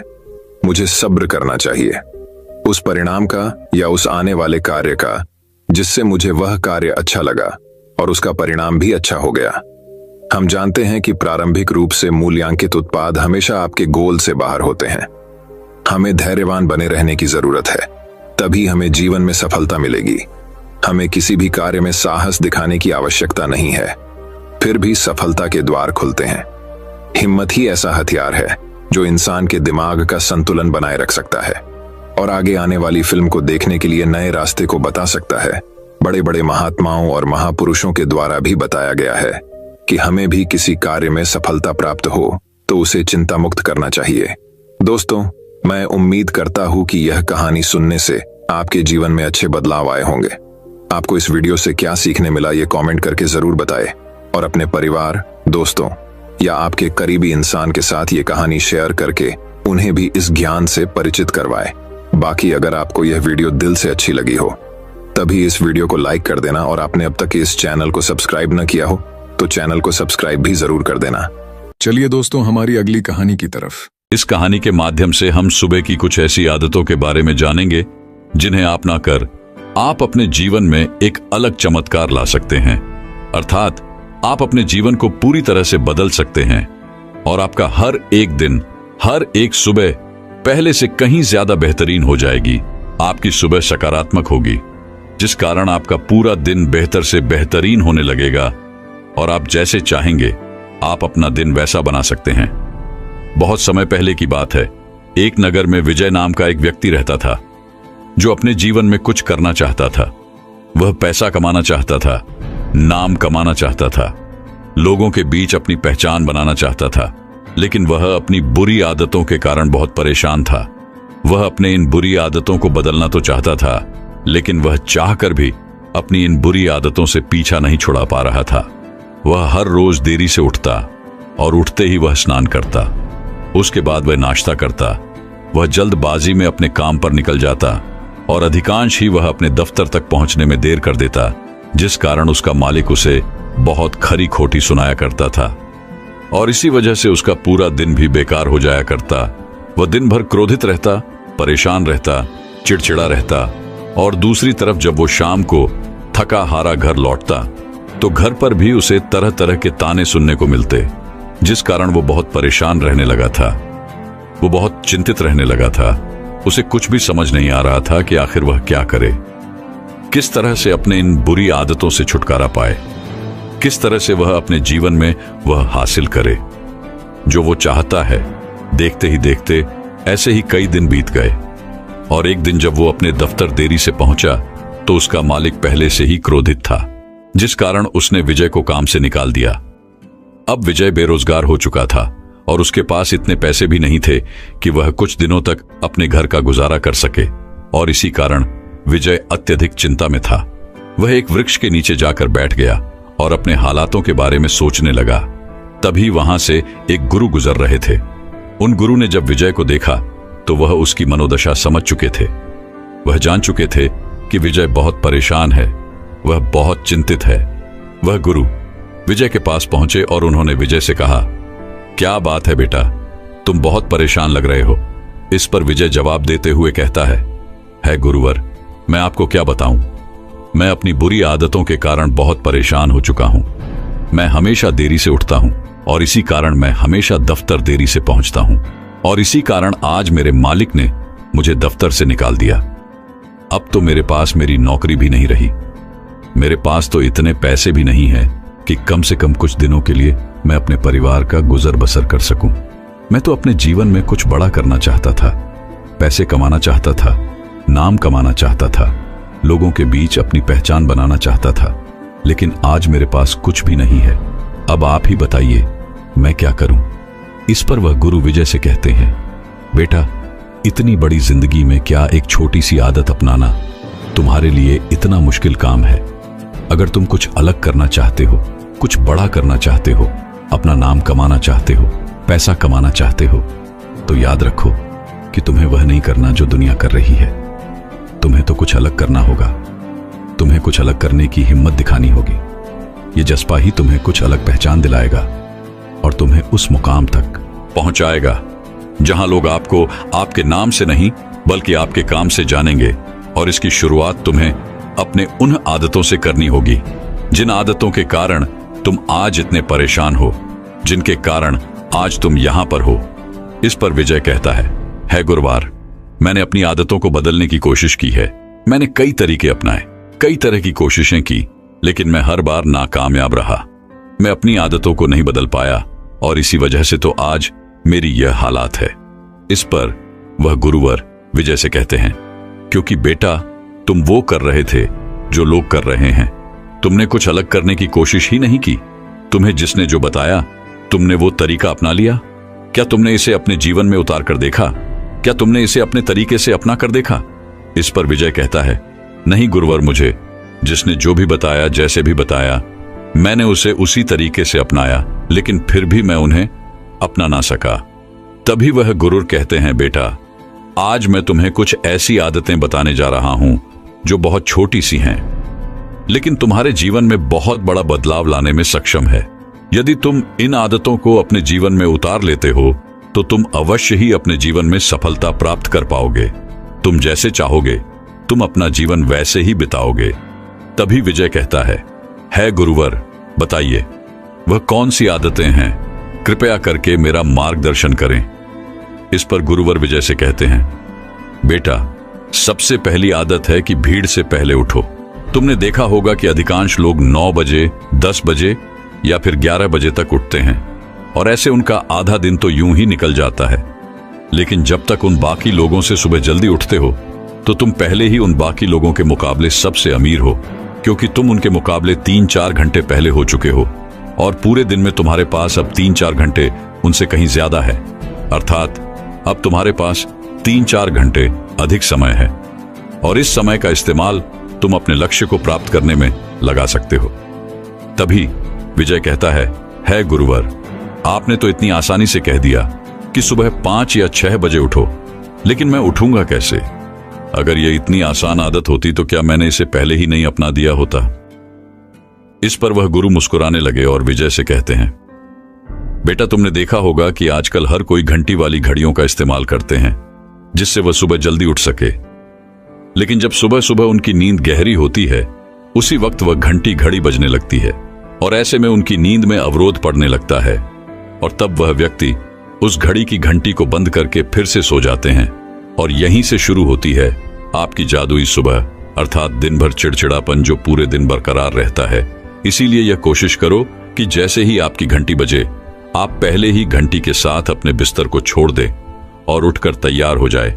इससे आपकी सुबह बेहतरीन हो जाएगी, आप तरोताजा महसूस करेंगे और इसी समय आपके भीतर सकारात्मकता का प्रभाव भी होगा, जिससे पूरे दिन आपका मस्तिष्क केवल सकारात्मक विचारों पर ही काम करता है।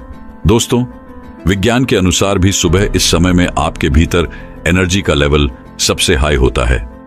विज्ञान भी यही कहता है कि सुबह जल्दी उठने से हमारे दिमाग पर तनाव कम पड़ता है और हमारा मस्तिष्क कुछ ऐसे हार्मोन्स छोड़ता है जिनके कारण हम दिन भर तनाव मुक्त रहते हैं और हमारा पूरा दिन खुशनुमा रहता है। हम पूरे दिन तरोताजा और अच्छा महसूस कर पाते हैं।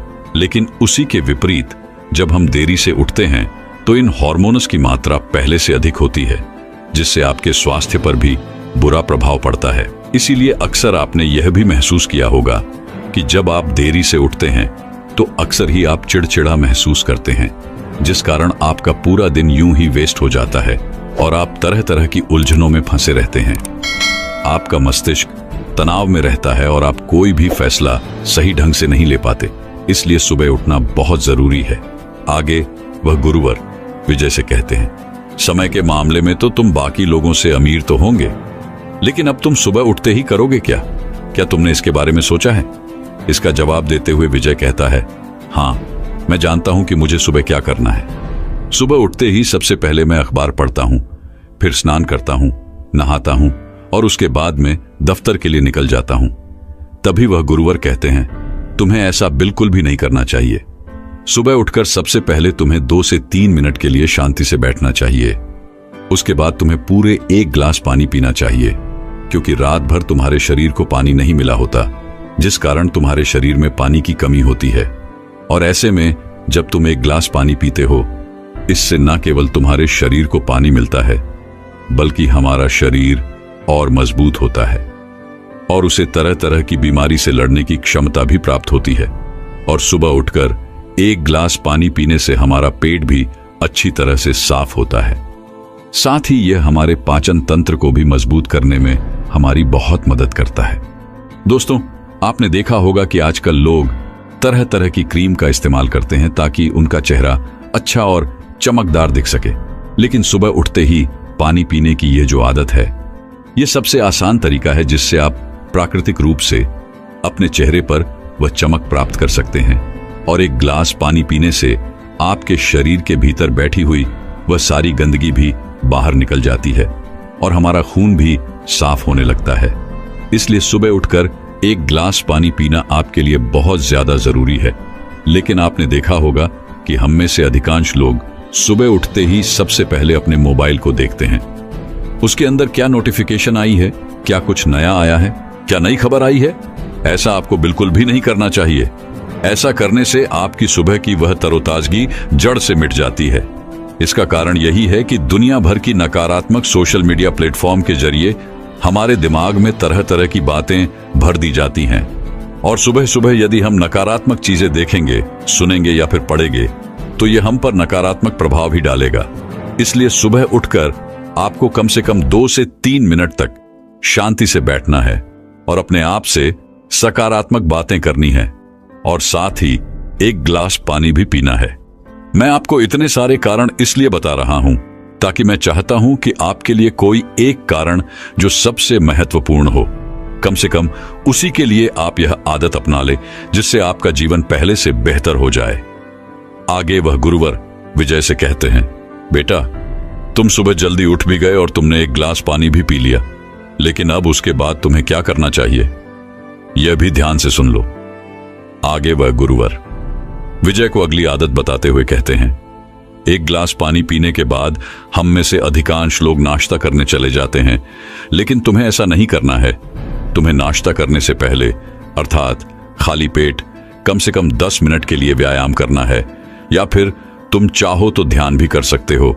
और यदि तुम यह पहले से ही करते हो तो कम से कम तुम्हें 20 मिनट या फिर 30 मिनट के लिए व्यायाम करना शुरू करना चाहिए। और यदि तुम यह नहीं करते हो तो तुम्हें केवल 10 मिनट से ही इसकी शुरुआत करनी चाहिए। तभी विजय उन गुरुवर की बात को काटते हुए कहता है गुरुवर, मैंने व्यायाम करने की कोशिश की है, लेकिन केवल 1 या 2 दिन, उसके बाद मैं व्यायाम नहीं कर पाता क्योंकि मेरे शरीर में बहुत दर्द होने लगता है और फिर व्यायाम करने का मन ही नहीं होता। इसलिए मैं 1 या 2 दिन के बाद व्यायाम नहीं कर पाता। इस पर वह गुरु मुस्कुराने लगे और विजय से कहते हैं, बेटा, शुरुआती दिनों में आपको व्यायाम करने में थोड़ी सी परेशानी तो अवश्य आएगी, बदन भी दर्द होगा, क्योंकि आपके शरीर को व्यायाम करने की आदत नहीं है और आपने अचानक ही व्यायाम करना शुरू कर दिया, जिससे आपके शरीर की ऊर्जा की खपत होती है, जिससे आंख थकान महसूस करने लगते हैं, आंख को दर्द भी महसूस होता है और इसी कारण हम व्यायाम करना छोड़ देते हैं। लेकिन 3 से 4 दिन के बाद यदि तुम लगातार व्यायाम करते हो तो तुम्हारा यह दर्द खत्म हो जाएगा और देखते ही देखते यह तुम्हारी आदत भी बन जाएगी और व्यायाम करने से तुम पहले से अधिक तरोताजा महसूस कर पाओगे। तुम पूरे दिन भर अपने शरीर में वह ऊर्जा महसूस कर पाओगे और इससे तुम्हारे शरीर में सकारात्मक ऊर्जा का प्रवाह भी होगा, जिससे तुम दिन भर कोई भी फैसले बड़ी आसानी से ले पाओगे। व्यायाम करने से हमारा मस्तिष्क काफी चुस्त और तंदुरुस्त रहता है। आगे वह गुरुवर विजय से कहते हैं, बेटा, तुम सुबह उठे, तुमने 1 गिलास पानी पिया और उसके बाद तुम व्यायाम भी कर चुके, लेकिन अब आगे तुम्हें क्या करना चाहिए? इस पर विजय कहता है गुरुवर, अब मुझे स्नान कर लेना चाहिए और उसके बाद एक अच्छा सा नाश्ता करना चाहिए। तभी गुरुवर विजय से कहते हैं, नहीं, तुम्हें ऐसा बिल्कुल नहीं करना। जब तुम व्यायाम कर लोगे या फिर ध्यान कर लोगे तो उसके तुरंत बाद तुम्हें अपने आप से सकारात्मक बातें करनी है, क्योंकि यही बिल्कुल सही समय है। जब आप ध्यान के तुरंत बाद स्वयं से कुछ सकारात्मक वाक्य कहते हो तो ऐसे समय पर हमारा पूरा ध्यान केवल हमारे वाक्य पर होता है और यह बात सीधे हमारे अवचेतन मन तक पहुंचती है, जिससे हमारा अवचेतन मन सकारात्मक होने लगता है। और यदि तुम अपने दिन की शुरुआत सकारात्मक विचारों के साथ करते हो तो सुबह की शुरुआत करने से आपका पूरा दिन सकारात्मक लोगों और वातावरण के साथ ही बीतेगा। और जब तुम्हारा हर एक दिन सकारात्मक होने लगता है, जब तुम्हारा हर एक दिन सकारात्मक बीतने लगता है, तो तुम अच्छा महसूस कर पाते हो, तुम खुश महसूस कर पाते हो और देखते ही देखते तुम्हारा पूरा जीवन परिवर्तित होने लगता है। आगे वह गुरुवर विजय से कहते हैं, इसके बाद अब तुम्हें स्नान करना चाहिए। स्नान के बाद तुम्हें नाश्ता करना चाहिए, लेकिन याद रहे कि तुम्हें नाश्ते में फलों का सेवन करना चाहिए, या फिर तुम कुछ ऐसा नाश्ता कर सकते हो जो बहुत हल्का हो, आसानी से पच सके, जिससे तुम्हारे शरीर को उस नाश्ते को पचाने में ज्यादा मेहनत नहीं करनी पड़े और तुम्हारा शरीर भी ज्यादा ऊर्जावान बना रहेगा। आगे वह गुरुवर विजय को अगली आदत बताते हुए कहते हैं, नाश्ता करने के बाद अब तुम्हें यह निर्धारित करना है कि तुम्हें आज के दिन कौन कौन से काम पूरे करने हैं। तुम्हें एक पेन और पेपर पर वो सारे काम लिखो जो आज के दिन तुम्हें पूरे करने हैं। और सच कहूं तो यह बहुत मुश्किल भी नहीं है, लेकिन अक्सर यह हर दिन एक ही जैसा होता है। दोस्तों, मान लीजिए जैसे कि आप एक विद्यार्थी हैं तो आपको विद्यालय जाना होगा और विद्यालय से आने के बाद आपको जो भी घर काम मिला है वह आपको पूरे करने होंगे। और उसके बाद आप चाहें तो पढ़ाई कर सकते हैं या फिर आप चाहे तो खेलने जा सकते हैं। और उसके बाद बीच बीच में आप भोजन भी ग्रहण कर सकते हैं और फिर शाम को अपना भोजन ग्रहण करने के बाद आप सो जाएंगे। कुछ इसी तरह से एक कर्मचारी का भी रूटीन होता है और आप चाहें तो समय अनुसार इसमें बदलाव भी ला सकते हैं। जैसे कि मान लीजिए आप कोई नौकरी करते हैं और आज के दिन कोई छुट्टी है, तो आज आप यह तय कर सकते हैं कि आप कुछ अलग करने वाले हैं।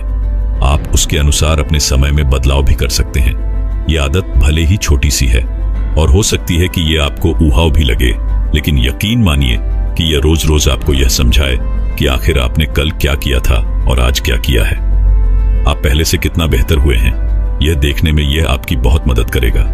आगे वह गुरुवर विजय से कहते हैं, अगली आदत जो तुम्हें तुम्हारा लक्ष्य पाने में तुम्हारी मदद करेगी और वह है कदम उठाना। क्योंकि हम में से अधिकांश लोग अपने लक्ष्य को पाने के लिए कदम ही नहीं उठाते। वे लोग यह सोचते हैं कि कोई और आकर उनकी मदद करेगा, लेकिन ऐसा कभी नहीं होने वाला। दोस्तों, मानसिक दर्शन अर्थात विजुअलाइजेशन, क्या आप यह मानते हैं कि जिस लक्ष्य को हम अपने जीवन में पाना चाहते हैं उसे हासिल करने के लिए हमें उसे रोज याद रखना जरूरी है। वैसे इसके ऊपर हमने अलग से एक वीडियो बना रखा है, आप चाहें तो उसे भी जाकर के देख सकते हैं। हमें उस लक्ष्य को रोज महसूस करना जरूरी है, अपने सांसों से उसे अपने अंदर अर्थात अपने अंतर मन में लाना जरूरी है। यह चीज भले ही आपको छोटी सी लग रही हो, लेकिन यह हमारे लक्ष्य को पाने के लिए उतनी ही बड़ी भूमिका निभाती है। केवल रोज 5 से 10 मिनट के लिए मानसिक दर्शन करने पर न केवल हम अपने औचित्य मन को फिर से तैयार करते हैं, बल्कि उन लक्ष्यों को भी अपने जीवन में पाने के लिए उन्हें आकर्षित करते हैं। इसलिए विजुअलाइजेशन अर्थात मानसिक दर्शन सुबह का एक बहुत महत्वपूर्ण हिस्सा है और यह आप सभी के जीवन में होना ही चाहिए, आप सभी के हर एक दिन में होना ही चाहिए।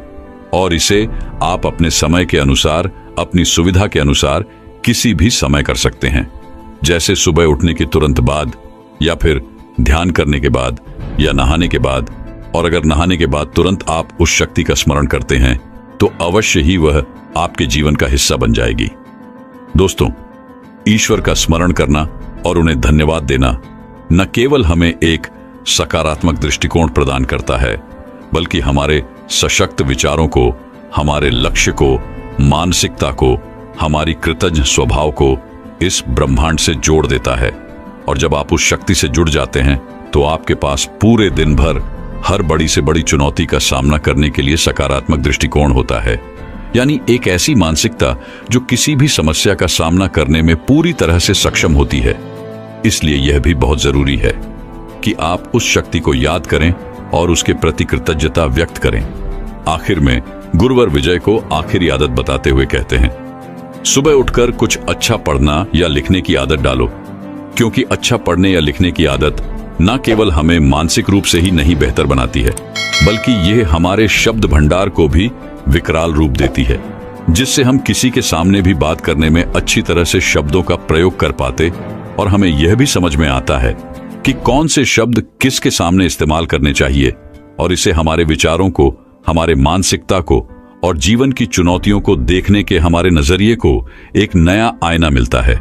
मैं जानता हूं कि पढ़ना और लिखना यह आदत इतनी आसानी से नहीं पड़ने वाली, इसके लिए आपको निरंतर इसका अभ्यास करना होगा, और आप चाहें तो इसे वैकल्पिक तौर पर कर सकते हैं, अर्थात अल्टरनेटिव दिन आप यह कर सकते हैं। जैसे कि मान लीजिए आप एक दिन लिखते हैं और एक दिन पढ़ते हैं, या फिर आप चाहें तो एक सप्ताह पढ़ सकते हैं और एक सप्ताह लिख सकते हैं।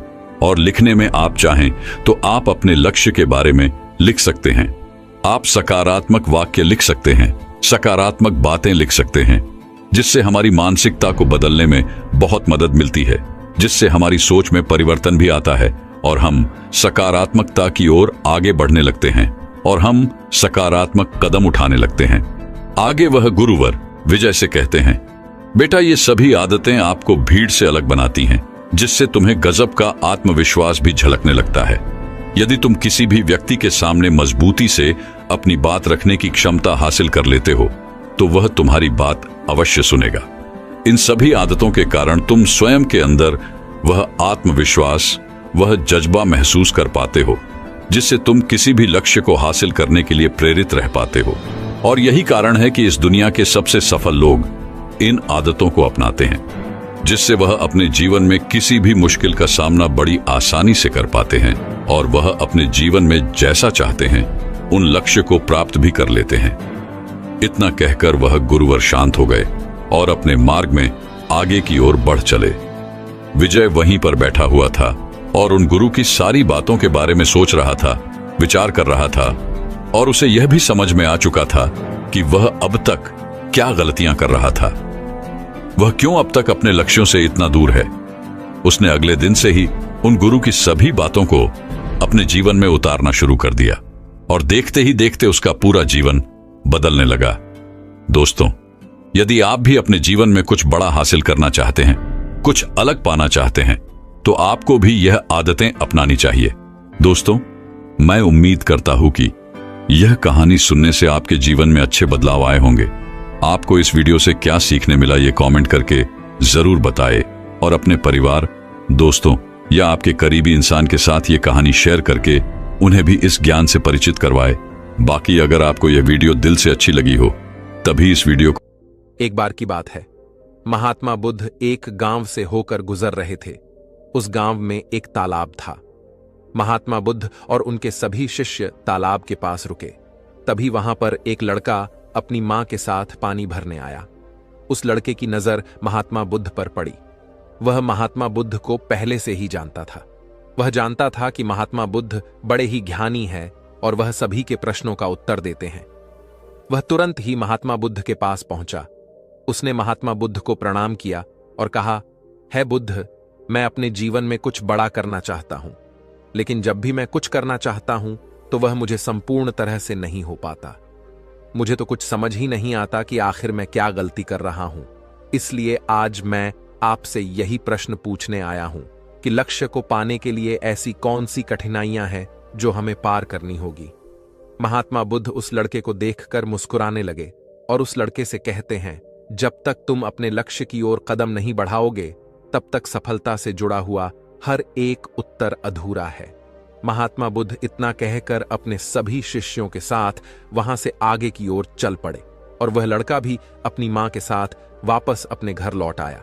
अगले दिन जब वह लड़का अपनी मां के साथ वापस उस तालाब पर पानी भरने आया तो उसने देखा कि तालाब में जो कमल की कलियां थीं वह पूरी तरह से खिल चुकी है और पूरे के पूरे तालाब में केवल कमल के फूल ही नजर आ रहे हैं। उस लड़के की मां को अपनी आंखों पर यकीन नहीं हो रहा था। इस पर उसकी मां कहती हैं, बेमौसम इतने सारे फूल एक साथ खेलना, ऐसी घटना तो मैं आज तक नहीं सुनी। ऐसा अवश्य ही महात्मा बुद्ध के आने के कारण हुआ है, अर्थात यह उनका ही प्रभाव है। यह सुन वह लड़का सोच में पड़ गया। उसने तुरंत ही तालाब में से एक कमल का फूल तोड़ा और मन ही मन यह सोचने लगा, यदि यह महात्मा बुद्ध के प्रभाव के कारण हुआ है तो मुझे अवश्य ही महात्मा बुद्ध से मिलना चाहिए। शायद हो सकता है कि वह मुझे कुछ प्रेरणा देना चाहते हैं। ऐसा सोचते सोचते उस लड़के ने यह भी मन बना लिया कि वह महात्मा बुद्ध से अवश्य मिलेगा, और साथ ही उसके मन में महात्मा बुद्ध की वह आवाज गूंज रही थी कि जब तक तुम लक्ष्य की ओर कदम ही नहीं बढ़ाओगे तब तक सफलता से जुड़ा हर प्रश्न अधूरा है। तभी उस लड़के ने वह कमल का फूल एक छोटे से मटके में रख लिया और उसने मन ही मन यह मन बना लिया कि वह महात्मा बुद्ध से मिलकर रहेगा और उसके मन में जो भी प्रश्न है वह उनसे उनके उत्तर जानकर ही रहेगा। उस लड़के ने तुरंत ही अपनी मां से कहा, मां, मैं महात्मा बुद्ध से मिलने जा रहा हूं। वह अब तक बहुत आगे नहीं निकले होंगे। यदि मैं जल्दी जल्दी चलूंगा तो एक दिन में उन तक पहुंच जाऊंगा और फिर एक दो दिन में मिलकर मैं वापस घर लौट आऊंगा। उसकी मां ने उसे समझाने की कोशिश की, लेकिन वह लड़का नहीं माना। वह तुरंत ही सफर की ओर निकल पड़ा। वह मार्ग पर तेजी से आगे बढ़ रहा था। जल्दी जल्दी चलते हुए उसने बहुत कम समय में अपना गांव पर कर लिया, लेकिन अब वह इसी कारण थकने भी लगा था और उसकी रफ्तार भी धीमी पड़ रही थी। उसे लड़के का जोश भी अब खत्म होता जा रहा था। धीरे धीरे चलते चलते वह जंगल के रास्ते पर पहुंचा और जंगल को देखकर उसके मन में एक डर उत्पन्न हुआ। उसने सोचा कि मैंने आज तक कभी जंगल पार नहीं किया है और इस जंगल में तो कई जंगली जानवर भी हैं। यदि मैं रास्ता भटक गया तो मैं महात्मा बुद्ध तक कभी नहीं पहुंच पाऊंगा, और यदि मैं किसी गलत रास्ते पर चला गया तो मुझे कम से कम 2 दिन और लगेंगे महात्मा बुद्ध तक पहुंचने के लिए, और यदि वह मुझसे बहुत आगे निकल गए होंगे तो मुझे बाकी रास्ते भी पता नहीं चल पाएंगे और फिर मैं उनसे कभी नहीं मिल पाऊंगा। वह लड़का इसी सोच में पड़ा हुआ था। तभी उसने देखा कि इसी रास्ते से एक घुड़सवार आ रहा था। लड़के ने उस घुड़सवार से कहा, भाई, मुझे जंगल पार करवा दीजिए। मुझे महात्मा बुद्ध से मिलना है। मुझे यह कमल उन्हें देना है। क्या आप मुझे जंगल पार करवा सकते हैं? इस पर वह घुड़सवार कहता है, बेटा देखो, मैं तुम्हें ले तो नहीं जा पाऊंगा, लेकिन मैं तुम्हारी मदद जरूर कर सकता हूं। यदि तुम चाहो तो यह कमल वाला मटका मुझे दे दो, मैं इसे महात्मा बुद्ध तक पहुंचा दूंगा। उस घुड़सवार की यह बात सुनकर वह लड़का एक बार फिर से सोच विचार में पड़ गया और सोचने लगा, यदि मैं पैदल जाऊंगा तो मुझे बहुत समय लग जाएगा और पता नहीं मैं महात्मा बुद्ध तक पहुंच भी पाऊंगा या नहीं। अगर मैं यह कमल वाला मटका घुड़सवार को दे देता हूं तो यह घुड़सवार घोड़े से बहुत जल्दी महात्मा बुद्ध तक पहुंच जाएगा और उन्हें यह कमल जरूर दे देगा। इससे मेरा काम भी आसान हो जाएगा और मेरा काम बहुत जल्दी महात्मा बुद्ध तक पहुंच जाएगा और उन्हें यह कमल जरूर दे देगा। इससे मेरा काम भी आसान हो जाएगा और मेरा काम बहुत जल्द पूरा भी हो जाएगा। काफी कुछ सोच विचार करने के बाद उसने तय किया कि वह यह कमल का फूल उस घुड़सवार को दे देगा। यह सोचकर उस मटके को उस घुड़सवार को थमाने ही वाला था कि तभी उसे याद आया, इस कमल के पीछे उसका क्या उद्देश्य है, उसे किस मकसद से इस कमल को महात्मा बुद्ध के पास ले जा रहा है। तभी उस लड़के के मन में एक और विचार उत्पन्न हुआ, यदि मैं इस कमल को लेकर महात्मा बुद्ध तक नहीं पहुंचा तो फिर मेरा जो प्रश्न है मैं उनके उत्तर कैसे जान पाऊंगा। और हो सकता है कि मुझे मेरे जीवन में बस यह एक ही मौका मिला है जिससे मैं महात्मा बुद्ध से मिल सकता हूं और अपने सभी प्रश्नों के उत्तर पा सकता हूं। हो सकता है कि दोबारा मुझे यह अवसर न मिले, इसलिए मैं यह मटका नहीं दूंगा, मैं इसे स्वयं ही महात्मा बुद्ध तक पहुंचाऊंगा। काफी कुछ सोच विचार करने के बाद उसने घुड़सवार से कहा, देखिए, यह मटका तो मैं खुद ही उन तक ले जाना चाहता हूं, क्योंकि मेरा उनसे मिलना बहुत जरूरी है। मेरे मन में कई प्रश्न हैं जो मैं उनसे जानना चाहता हूं, इसलिए यह फूल मैं ही उन्हें दूंगा। इसलिए कृपया करके मुझे जंगल से बाहर निकलने का रास्ता बता दीजिए, मैं स्वयं ही चला जाऊंगा। इस पर उस घुड़सवार ने उस लड़के को जंगल से बाहर जाने का रास्ता बता दिया और वह उस मार्ग पर आगे की ओर बढ़ता चला। वह जल्दी जल्दी मार्ग में आगे बढ़ रहा था और देखते ही देखते शाम का वक्त भी होने को आया था। तभी उस लड़के के मन में एक और विचार आया और वह यह सोचने लगा, यदि शाम के वक्त मैं इस जंगल में भटक गया तो मेरा क्या होगा? मैं महात्मा बुद्ध तक कैसे पहुंच पाऊंगा? और अगर मैं उनसे नहीं मिल पाया तो मेरी यात्रा तो बेकार हो जाएगी। इससे तो अच्छा होता कि मैं उसे घुड़सवार को ही यह मटका दे जाता, वह उसे महात्मा बुद्ध तक अवश्य पहुंचा देता। मुझे तो घर लौट जाना चाहिए था, यही मेरे लिए बेहतर होता। इस प्रकार के उस लड़के के मन में तरह तरह के विचार उत्पन्न हो रहे थे। ऐसा होगा तो क्या होगा, वैसा होगा तो क्या होगा, यदि मैं भटक गया तो क्या होगा। तभी उस लड़के ने उस कमल की ओर देखा। उसे कमल से ही उसे महात्मा बुद्ध की याद आई। महात्मा बुद्ध के चेहरे पर वह असीम शांति थी। उसे महात्मा बुद्ध की वह मुस्कान याद आई। तभी उसके मन में एक और विचार उत्पन्न हुआ, जिनके आने से हमारे तालाब में अनेकों फूल खिल गए, जिसके साथ होने से हमारे मन को प्रेरणा मिलती है, जिनके चेहरे पर वह असीम शांति है जिसे मिलकर मेरा मन शांत हो जाता है। यदि मैं उनसे मिल पाऊं तो मुझे कितना कुछ सीखने को मिलेगा। ऐसा सोचते ही उसके मन में एक बार फिर से महात्मा बुद्ध से मिलने की प्रेरणा जाग उठी और वह निश्चिंत होकर अपने मार्ग में आगे की ओर बढ़ता चला जा रहा था। काफी दूर आगे चलने के बाद जंगल खत्म होने लगा। तब उसने महसूस किया कि जब वह अपने इस यात्रा का उद्देश्य याद करता है, जब यह याद करता है कि वह महात्मा बुद्ध से क्यों मिलना चाहता है, तब उसकी राह की मुश्किलें कम होने लगती हैं। और यही वास्तविकता है, यही हम सभी के साथ होता है, फिर चाहे वह कोई छात्र हो या व्यापारी। जब इंसान खुद पर शक करता है, खुद पर संदेह करता है, तब वह रुकावटें बड़ा रूप ले लेती है। और जब हम अपने लक्ष्य को याद रखते हैं, अर्थात अपना उद्देश्य याद रखते हैं, तब वह रुकावटें हमारे सामने छोटी पड़ जाती है और हम उसे आसानी से पार करके अपने लक्ष्य की ओर चलते हैं। इस पर उस लड़के ने महसूस किया कि उसे अपना लक्ष्य याद रखना है, उसे अपना उद्देश्य याद रखना है और छोटे छोटे कदमों से आगे की ओर बढ़ते जाना है। इसके बाद उस लड़के ने सारी चिंताएं छोड़ दी। वह केवल सफर पर आगे की ओर बढ़ता जा रहा था, लेकिन इस बीच वह चलते चलते काफी थक चुका था। और जैसे ही उसने जंगल पार किया, तभी जंगल के ऊपर उसे एक छोटी सी कुटिया नजर आई। वहां पर एक सुंदर स्त्री रहती थी। लड़का काफी थक चुका था और उसे बहुत जोरों की प्यास लगी थी। वह लड़का उस कुटिया में गया।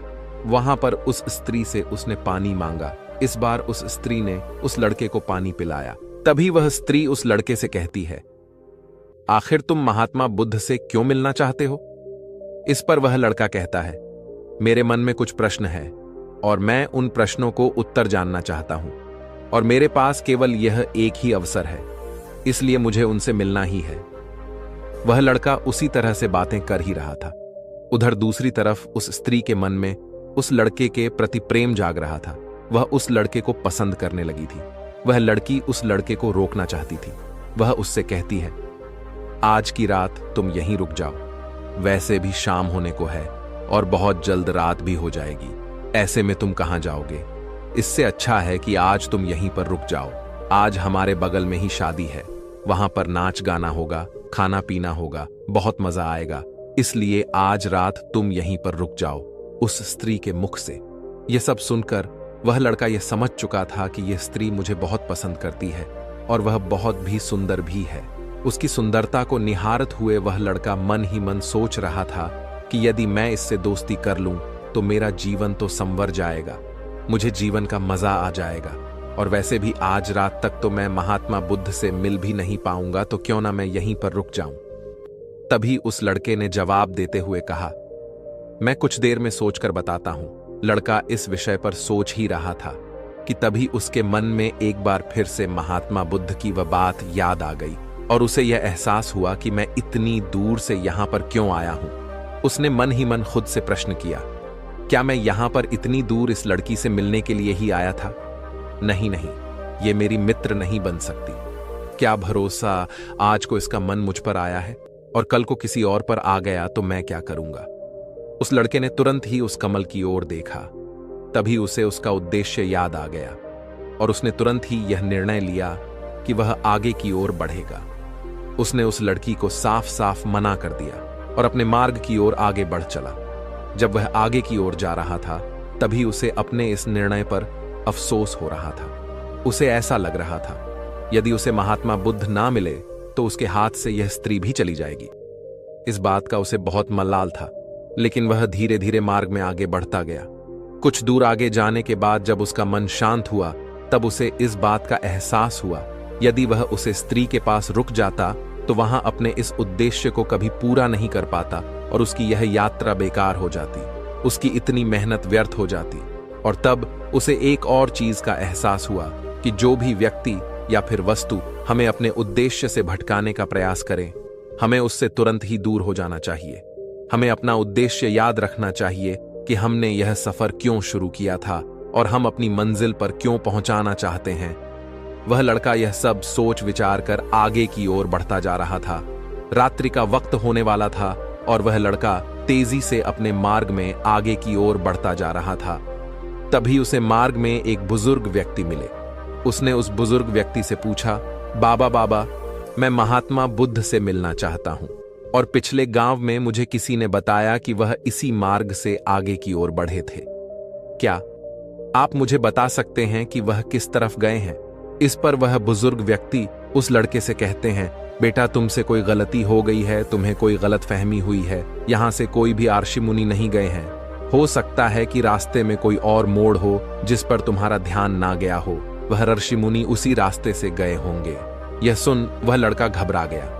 अभी कुछ ही घंटा पहले तो मैंने उस बस्ती को पार किया था। यदि मैं वापस गया तो मैं बहुत पीछे हो जाऊंगा और अब तो अंधेरा भी होने को है। मेरे पास ना तो कोई रहने का साधन है और ना ही खाने पीने का। मेरी तो पूरी यात्रा बेकार होगी। मुझे तो यह लग रहा था कि मैं महात्मा बुद्ध से अवश्य मिलेगा, लेकिन अब लगता है कि यह मुमकिन नहीं है। मैं उनसे नहीं मिल पाऊंगा। इस प्रकार के कई विचार और उस लड़के के मन में उमड़ने लगे। वह लड़का खुद पर संदेह करने लगा। जैसे ही उसके मन में इस प्रकार के विचार उत्पन्न हुए तो मानो उसके पैरों में किसी ने बेड़ियां डाल दी हो। वह बार बार केवल एक ही बात सोच रहा था कि आखिर वह मुझे क्यों नहीं दिखाई दिया। मैं बार बार एक ही गलती क्यों करता हूं? मुझसे इतनी बड़ी गलती कैसे हो गई? यह सोचकर वह लड़का सर पकड़कर वहीं पर बैठ गया। कुछ देर तक तो उसे कुछ भी समझ नहीं आ रहा था। तभी उसे उसकी मां की बात याद आई। उसकी मां ने उस लड़के से कहा था, बेटा, हर गलती में सीख छुपी होती है जो हमारे जीवन को और भी बेहतर बनाती है। यह बात उसे याद आते ही उसका मन शांत होने लगा और देखते ही देखते उसकी मन पूरी तरह से शांत हो चुका था और वह लड़का बार बार अपने मन में अब एक ही बात दोहरा रहा था कि हर गलती में सीख छुपी हुई होती है और हमें वह और बेहतर बनाने आती है। उसने अपनी गलती को स्वीकार किया और वह कहने लगा, हाँ, मुझसे गलती हुई है। मैं जल्दबाजी में बिना सोचे समझे बस मार्ग में आगे की ओर बढ़ता जा रहा था। जैसे जैसे लोगों ने कहा मैं उसी तरह से आगे की ओर बढ़ता चला गया। उसके गलती स्वीकारते ही उसका मन पूरी तरह से शांत हो गया। उसकी निराशा अब आशा में बदल चुकी थी। वह एक पेड़ के नीचे बैठा हुआ था। तभी उसने देखा कि कुछ जानवर नदी से पानी पी रहे थे। यह सब देखकर उस लड़के को याद आया कि जब वह पहली बार महात्मा बुद्ध से मिला था तब पानी के पास ही मिला था और महात्मा बुद्ध के साथ उनके कई शिष्य भी हैं, तो उन्हें पानी की तो आवश्यकता जरूर पड़ेगी। इस पर उस लड़के को तुरंत यह समझ में आ गया कि महात्मा बुद्ध भी उसी रास्ते से भ्रमण कर रहे होंगे जिस रास्ते पर पानी होगा। तभी उसने सोच विचार कर यह तय किया कि वापस जाने से अच्छा है क्यों ना मैं इस नदी के किनारे आगे की ओर बढ़ता रहूं। ऐसा सोचते ही उसने तुरंत ही रास्ता बदल दिया और वह नदी के रास्ते आगे बढ़ने लगा। जैसे जैसे वह आगे बढ़ता जा रहा था उसका मन और भी हल्का होता जा रहा था, उसका मन और भी शांत होता जा रहा था। तब उसने अनुभव किया कि जब मन बहुत शांत होता है तो हमारा मन बहुत हल्का हो जाता है और जल्दबाजी नहीं करता और ना ही किसी में या खुद में कोई कमी निकलता है। हमारी बुद्धि पहले से बेहतर काम करने लग जाती है। तब उस लड़के ने इस बात का अनुभव किया कि खुद से शिकायत करना एक बहुत बड़ी कमी है जो हमें दुख की ओर ले जाती है। ऐसे ही चलते चलते लड़के के मन में विचार आया, यदि मैं अपने गांव में ही रुक जाता तो यह सारे अनुभव मैं कभी प्राप्त नहीं कर पाता। ऐसा सोचते सोचते वह मार्ग में आगे की ओर बढ़ रहा था। तभी उसे महात्मा बुद्ध के कुछ शिष्य नजर आए और उन्हें देखकर वह लड़का बहुत खुश हुआ और वह अपने मार्ग में तेजी से और भी आगे बढ़ने लगा और आखिरकार लगातार 2 दिनों का सफर तय करने के बाद वह महात्मा बुद्ध के पास पहुंचा। वह तुरंत ही महात्मा बुद्ध के पास पहुंचा। उसने महात्मा बुद्ध को प्रणाम किया और उन्हें वह कमल का फूल भेंट कर दिया। इससे पहले वह लड़का कुछ कहता, तभी महात्मा बुद्ध ने कहा, बहुत सुंदर, यह कमल पूरी तरह से खिल चुका है। 2 दिन पहले ही तुमने मुझसे पूछा था कि लक्ष्य को पूरा करने के लिए इंसान को कौन सी कठिनाइयों पार करना पड़ता है, लेकिन 2 दिनों बाद तुमने बहुत सारे अनुभव प्राप्त कर लिए। तुम्हारा यह धैर्य, यह मुस्कान देखकर लगता है कि तुमने इस यात्रा में बहुत कुछ सीख लिया है। इस पर उस लड़के ने यात्रा में घटित हुई हर एक बात महात्मा बुद्ध को बता दी। तभी महात्मा बुद्ध ने उस लड़के से कहा, तुम्हारे मन में जो भी प्रश्न है मैं उनके जवाब तो तुम्हें जरूर दूंगा। आगे महात्मा बुद्ध कहते हैं, बिना कोशिश के हर चीज अधूरी है। जब इंसान किसी लक्ष्य के लिए उस रास्ते पर चलता है तो सबसे पहले वहां अपने अनुभव से ही सीखता है, और जब धीरे धीरे उसका विवेक जागृत होने लगता है, उसकी बुद्धि काम करने लगती है, तब दूसरे के अनुभव और दूसरों की गलतियों से भी सीखने लगता है। जीवन में यदि सफल होना है, किसी लक्ष्य को प्राप्त करना है, तो सफलता का रहस्य सीखने से पहले हमें उस रास्ते पर चलना पड़ता है। महात्मा बुद्ध आगे कहते हैं, किसी भी लक्ष्य को प्राप्त करने के लिए उस रास्ते में हमें 3 बाधाएं आती हैं और इनका निवारण करने के बाद ही हम अपने लक्ष्य तक पहुंच पाते हैं। और तुमने भी यह 3 बातें सीख ली। पहले अपने उद्देश्य को पहचानो और उसके प्रति समर्पण करो। जैसे कि तुम यह कमल का फूल मुंह तक पहुंचाना चाह रहे थे और तुम्हारा उद्देश्य भी यही था। तुमने ये जान लिया था कि यह फूल मुझ तक पहुंचने के लिए तुम्हारा क्या उद्देश्य है, जिस कारण तुम्हारे मन के सारे संदेह खत्म हो गए। इसके बाद जब भी तुम फूल को देखते थे तो तुम्हें अपना उद्देश्य याद आ जाता।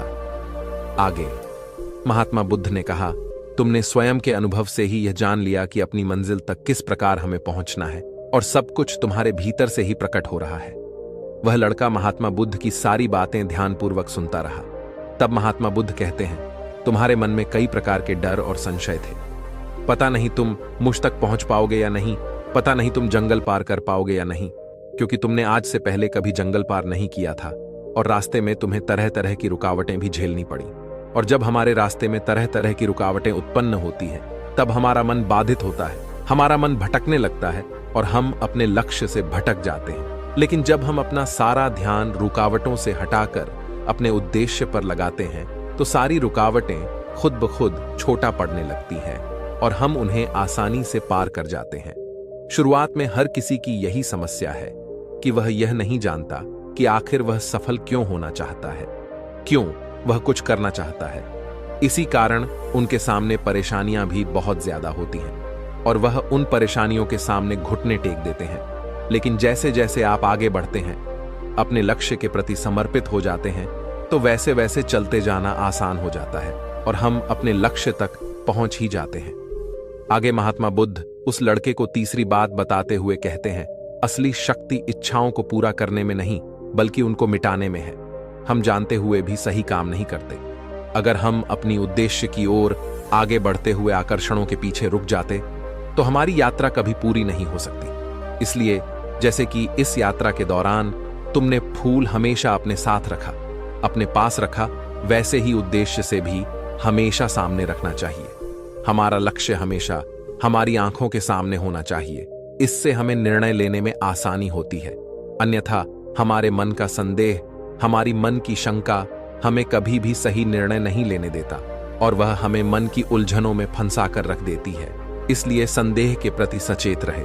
आगे गौतम बुद्ध उस लड़के को समझा बुझाकर उसे विदा कर दिया। इस कहानी से क्या सीखने को मिला, कमेंट सेक्शन में जरूर बताएं और हाँ, इस चैनल को सब्सक्राइब जरूर कर लें।